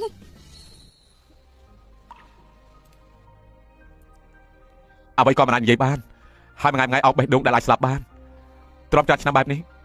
អូនរងទុកហើយ រងទុកស្អីប៉ាខ្ញុំលោកតាខ្ញុំតាទួតខ្ញុំគឺស្លាប់ដើម្បីជៀនស្លាប់ដោយមានតម្លៃចំណែកខ្ញុំក៏បានលើផ្លូវចាស់ពួកគាត់គ្មានអីរងទុកទេ ណែអូនសម្លាញ់កុំយំអី ខ្ញុំអត់យំទេខ្សាច់ចូលភ្នែក បងខ្លាចបងញ៉ាំបបរមិនចូលទេចាប់ពេលបងធ្វើការក្នុងគ្រួសាររួចរាល់ចង់កំដៅបងចែកដើរលេងដែរទេ លោកឈិញនេះលោកចង់យកមង្គលការខ្លាំងខ្លាយធ្វើជាការពិតដែរ មានកំណត់ចឹងមែនមានកំណត់ចឹងមែន គំនិតលោកគ្រោះថ្នាក់ណាស់អាចរៀបរៀងខ្ញុំរើសមកដល់ប្រុស8នាក់លោកដេកទៅ គ្រាន់តែគ្រោះថ្នាក់តែមិនបដិសេធនេះចង់ឱកាសបងហើយហ៎បងធំតើសុខសប្បាយទេ គេលេងពិតមែនណាមិនអាចទេប្រហែលគ្រាន់តែចង់បានលុយខ្ញុំប៉ុន្តែឈិញយានការពិតល្អគួរសមមុខមាត់ក៏ស្អាតរូបរាងក៏គួរសមពិតជាមិនអន់មែនមិនអញ្ចឹងឆ្លើយតបសិនទេហើយរស់នៅជាមួយគ្នាបើមិនសមចាំតតគេចោលចោះសម្រាប់អញ្ចឹងហើយ អ្នកគ្រូ លោកមកហើយ ណានសៀងកាត់ទោស8ឆ្នាំណានសៀងកាត់ទោស8ឆ្នាំ 8ឆ្នាំជាពេលវេលាមានតម្លៃក្នុងជីវិតមនុស្ស អ្នកគ្រូនៅមានរឿងមួយទៀតកម្មវិធីផ្សាយចេញទៅហើយថតបានមិត្តស្រីរបស់ណានសៀងទៀតផងវីដេអូនេះខ្ញុំបានយកឲ្យគេមើលដែរគេយំផងសាច់ ណាន ផង សៀងគិតតែចង់ឈោងខ្ពស់មិននឹងគិតដល់ថាកន្លែងខ្ពស់ឈោងបានឬអត់ពេលនេះទទួលយកខ្លួនឯងហើយធ្វើខ្លួនឯងទទួលខ្លួនឯង លើមុនអ្នកគ្រូបានចំណាយលុយទិញវេលាមួយខ្នងត្រូវណានសៀងក៏ហក់យកទៅនេះគឺមានឱកាសយកមកវិញបានហើយគឺគ្រាន់តែត្រូវការបំពេញបែបបត់ខ្លះតែប៉ុ មាន ណ្ណោះ បញ្ហាទេលុយខ្ញុំផ្ទះខ្ញុំមិនមែនអ្នកណាក៏យកបានទេ អ្នកគ្រូឈិញយានតើគេសុខសប្បាយទេបើអ្នកគ្រូចង់លេងលះគឺបាន ខ្ញុំកាលពីមុនមិនដែលគិតថាមង្គលការមួយនេះយូរអង្វែងទេពេលនេះរៀងភ្ញាក់ផ្អើលតែខ្ញុំគិតថាឲ្យឱកាសគេមួយឈិញយានខ្ញុំគិតរួចហើយខ្ញុំឲ្យឱកាសលោកតាមញ៉ាយខ្ញុំឈិញយានតើជាអ្នកណា អ្នកគ្រូសើបដឹងច្បាស់ហើយឈិញយានគឺជាអ្នកមានកម្ពុជានៅអានឆឹងអ្នកប្រុសគ្រួសារឈិញគ្រប់ក៏ជាមុខរបររបស់គេដែរ5ឆ្នាំមុនដោយសារគ្រួសារមានការប្រែប្រួលពេលនេះនៅសល់តែឈិញយាននិងពូទី2របស់គេឈិញសៀវតែ2នាក់ប៉ុណ្ណោះ ពូទី2ចង់ដណ្ដើមអំណាច ឪពុករបស់ឈិញយានកាលនៅរស់អាចបង្ក្រាបឈិញសៀវបានតែក្រោយពេលគេស្លាប់បាត់ទៅឈិញសៀវម្នាក់នេះក៏លួចអូសទាញយកដៃគូរបស់សឺគ្រប់សង្កត់ឈិញគ្រប់កន្លែងហើយបង្ខំឲ្យឈិញយានទេតំណែងតែគ្រួសារឈិញជាគ្រួសារ100ឆ្នាំ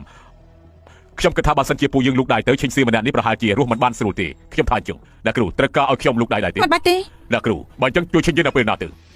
3ថ្ងៃទៀតខួបកំណត់ឈិញសៀវប្តីឈិញឡានខ្ញុំទៅយកមកវិញខ្លួនឯងអាឡូឆុងយ៉ាងឲ្យខ្ញុំខ្ចីមនុស្សប្រមាណនេះល្អសៀង3ថ្ងៃក្រោយមកជួយខ្ញុំរឿងមួយ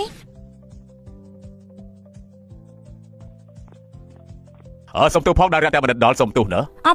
ប្រមុខគ្រួសារឈិញខួបកំណត់លោកមនុស្សមកមិនតិចទេ ពិតមែនហើយមានតែលោកឈិញទេដែលធ្វើឲ្យពួកខ្ញុំបានភ្លឺភ្នែកមិនមែនបែបនឹងទេលោកឈិញលើថាឈិញយានត្រឡប់មកវិញហើយមែនទេលោកឈិញលើថាឈិញយានត្រឡប់មកវិញហើយមែនទេរឿងនេះមក7នាយប់នេះអ្នកទាំងអស់គ្នាប្រកាសជាបានដឹងមិនខានគ្រួសារឈិញមើលទៅនៅតែឈិញសៀវជាអ្នកសម្រេចដល់ គួរស្ដាយឈិញយានប្រៀបនឹងពូទី2គេមានចិត្តសប្បុរសជាង រឿងរបស់ឈិញយានតែយ៉ាងម៉េចទៅហើយប៉ាទុកចិត្តចុះខ្ញុំរកនោះគឺជាគ្រូសណ្ដាំកម្រិតកំពូលបំផុតយប់នេះខ្ញុំនឹងឲ្យឈិញយាននៅចំពោះមុខគ្រប់គ្នាសញ្ញាកិច្ចសន្យាផ្ទៃភាគហ៊ុនមិនខានទេចាប់ពីថ្ងៃនេះទៅប៉ាគឺជាប្រមុខរបស់គ្រួសារឈិញតែម្នាក់គត់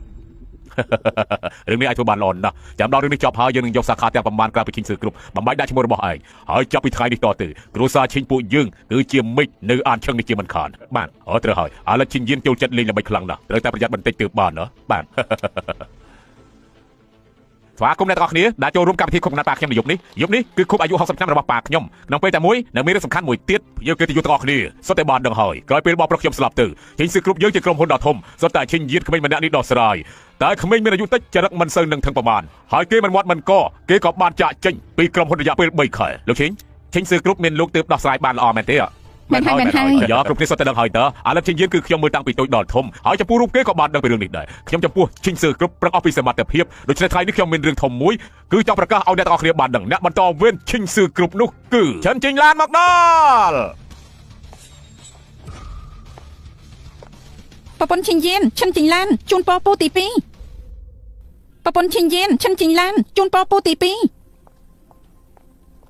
នេះជាណា ពូទី2ខ្ញុំជាក្មួយប្រសាពូកម្មវិធីដៃគូមកខាងទៀតរបស់ខ្ញុំស្អីនោះក្រែងល្បីណាស់តែពូមិនមែនមិនមើលទេដឹងឈិញយានរៀបការហើយហ៎ ឬតាំងពីពេលណាទៅបាទខ្ញុំមិនមើលទូរស័ព្ទ ពូ ទេ ទី2ជួបគ្នាលើកដំបូងមិនបានយកអំណោយមានតម្លៃមកទេ អំណោយបានយកមកទេមកធ្វើស្អីឆាប់ចេញទៅវិញព្រាមទៅមើលឆាប់ចេញទៅវិញទៅ មិនបានយកអំណោយថ្លៃមកជូនតែមិនមែនស្អីក៏មិនយកមកទេ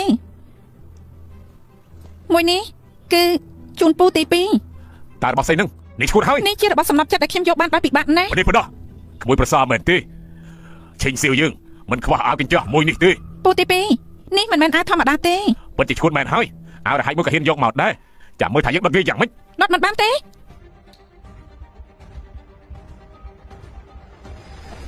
សំណប់ចិត្តនេះធ្វើពិសេសណាស់ អើជាអាវសូត្រមាស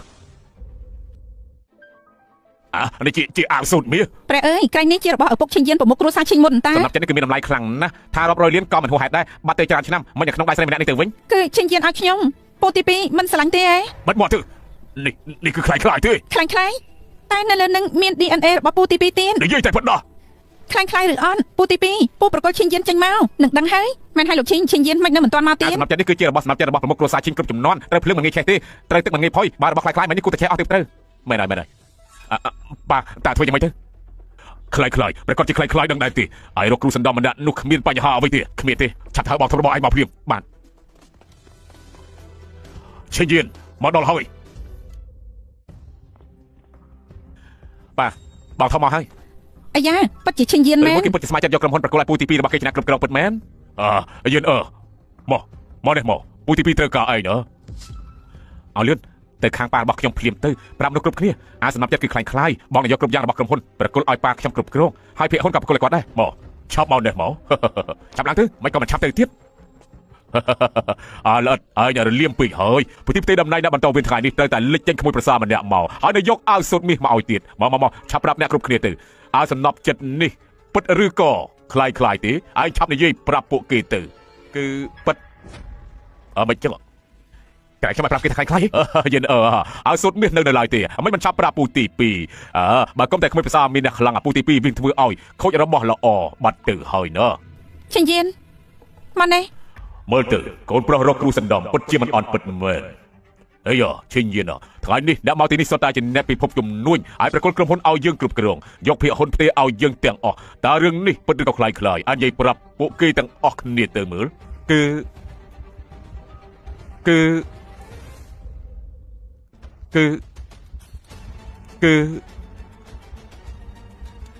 ខ្លាយខ្លាយឈិញយានឯងកំពុងតែនិយាយពីស្អីខ្ញុំថាខ្លាយខ្លាយពូស្ដាប់មិនយល់ទេឈិញយានឯងហ៊ានវាយប៉ាយើងផងយើងគួរតែនិយាយថាប៉ាឯងមិនហ៊ានសម្រាប់ប៉ាយើង ក្រែងនេះជាមាត់ទ្វារគ្រួសារឈិញតា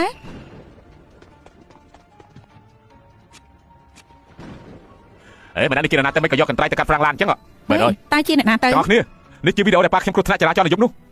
ពិតជាប្រមុខគ្រួសារឈិញមែន ពូទី2អ្នកដែលកាន់កន្ត្រៃហើយក្នុងដៃមានប្រជុយមួយនៅលើនោះកន្លែងប្រជុយមិនក៏ដូចរបស់ពូអញ្ចឹង ពិតមែនក្នុងដៃមានប្រជ្រុយ គ្រួសារឈិញពិតជាឈិញសៀវជាអ្នកសម្រាប់មែនអាវីដេអូនេះខ្លាយខ្លាយទេខ្លាយខ្លាយទេ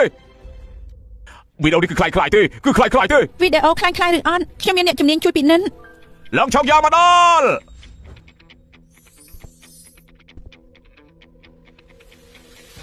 ប្រមុខដឹកនាំភាគខាងជើងប្រមុខដឹកនាំភាគខាងជើងក៏មកដែរប្រមុខដឹកនាំលោកជើញមកខ្ញុំខ្វះការគូសោពីហើយចេញអ្នកគ្រូវីដេអូខ្ញុំយកទៅបានប្រកល់ឲ្យអ្នកជំនាញធ្វើការវិភាគហើយប្រមុខដឹកនាំលោកខាងស្រីចង្រៃនេះថាជាអ្នកគ្រូផងមិនគ្រប់អ្នកគ្រូផ្ទះមាត់អាយ៉ាកូនប្រុសឈិញយានយើងជាពូទី2របស់ឯងណាពូទី2ទុកចិត្តចុះលើកខ្លួនពូជាពាក់ជីវិតរបស់គេគ្រប់គ្រាន់ឲ្យពូជាប់គុកបានហើយឈិញយានមានរឿងអីនិយាយគ្នាតាមសម្រួលទៅហេតុអីទៅ ឈិញយេគ្រូសំដំដែលឯងរមបាននោះអាចជាអ្នកកុហកក្នុងពិភពគុណទេ ពួកឯងឆាប់ដល់គ្រូទៅកុំអីអ្នកឈិញយានកុំឲ្យឈិញយានជួយពួកឈិញយានគ្រូថ្ងៃនេះមិនគាត់ថាអ្នកគ្រូធ្វើស្អីទេប្រកាសអ្វីធ្វើតាមចិត្តចុះមានខ្ញុំនៅទីនេះហើយអ្នកគ្រូមិនបាច់បារម្ភទេ យ៉ាងម៉េចមិនអន់ទេហ៎ ល្អខ្លាំងណាស់ស្វាគមន៍អ្នកទាំងអស់គ្នាខ្ញុំណែនាំប្រាប់ទាំងអស់គ្នាសាស្ត្រថ្មីម្នាក់ដែលនៅក្បែរគ្រូខ្ញុំនេះគឺជាអ្នកស្រីឈិញ ឈិញយានខ្ញុំនៅមិនទាន់ព្រមធ្វើប្រពន្ធលោកទេណា ជឿបងទៅមុនក្រោយគង់តែយល់ព្រមទេ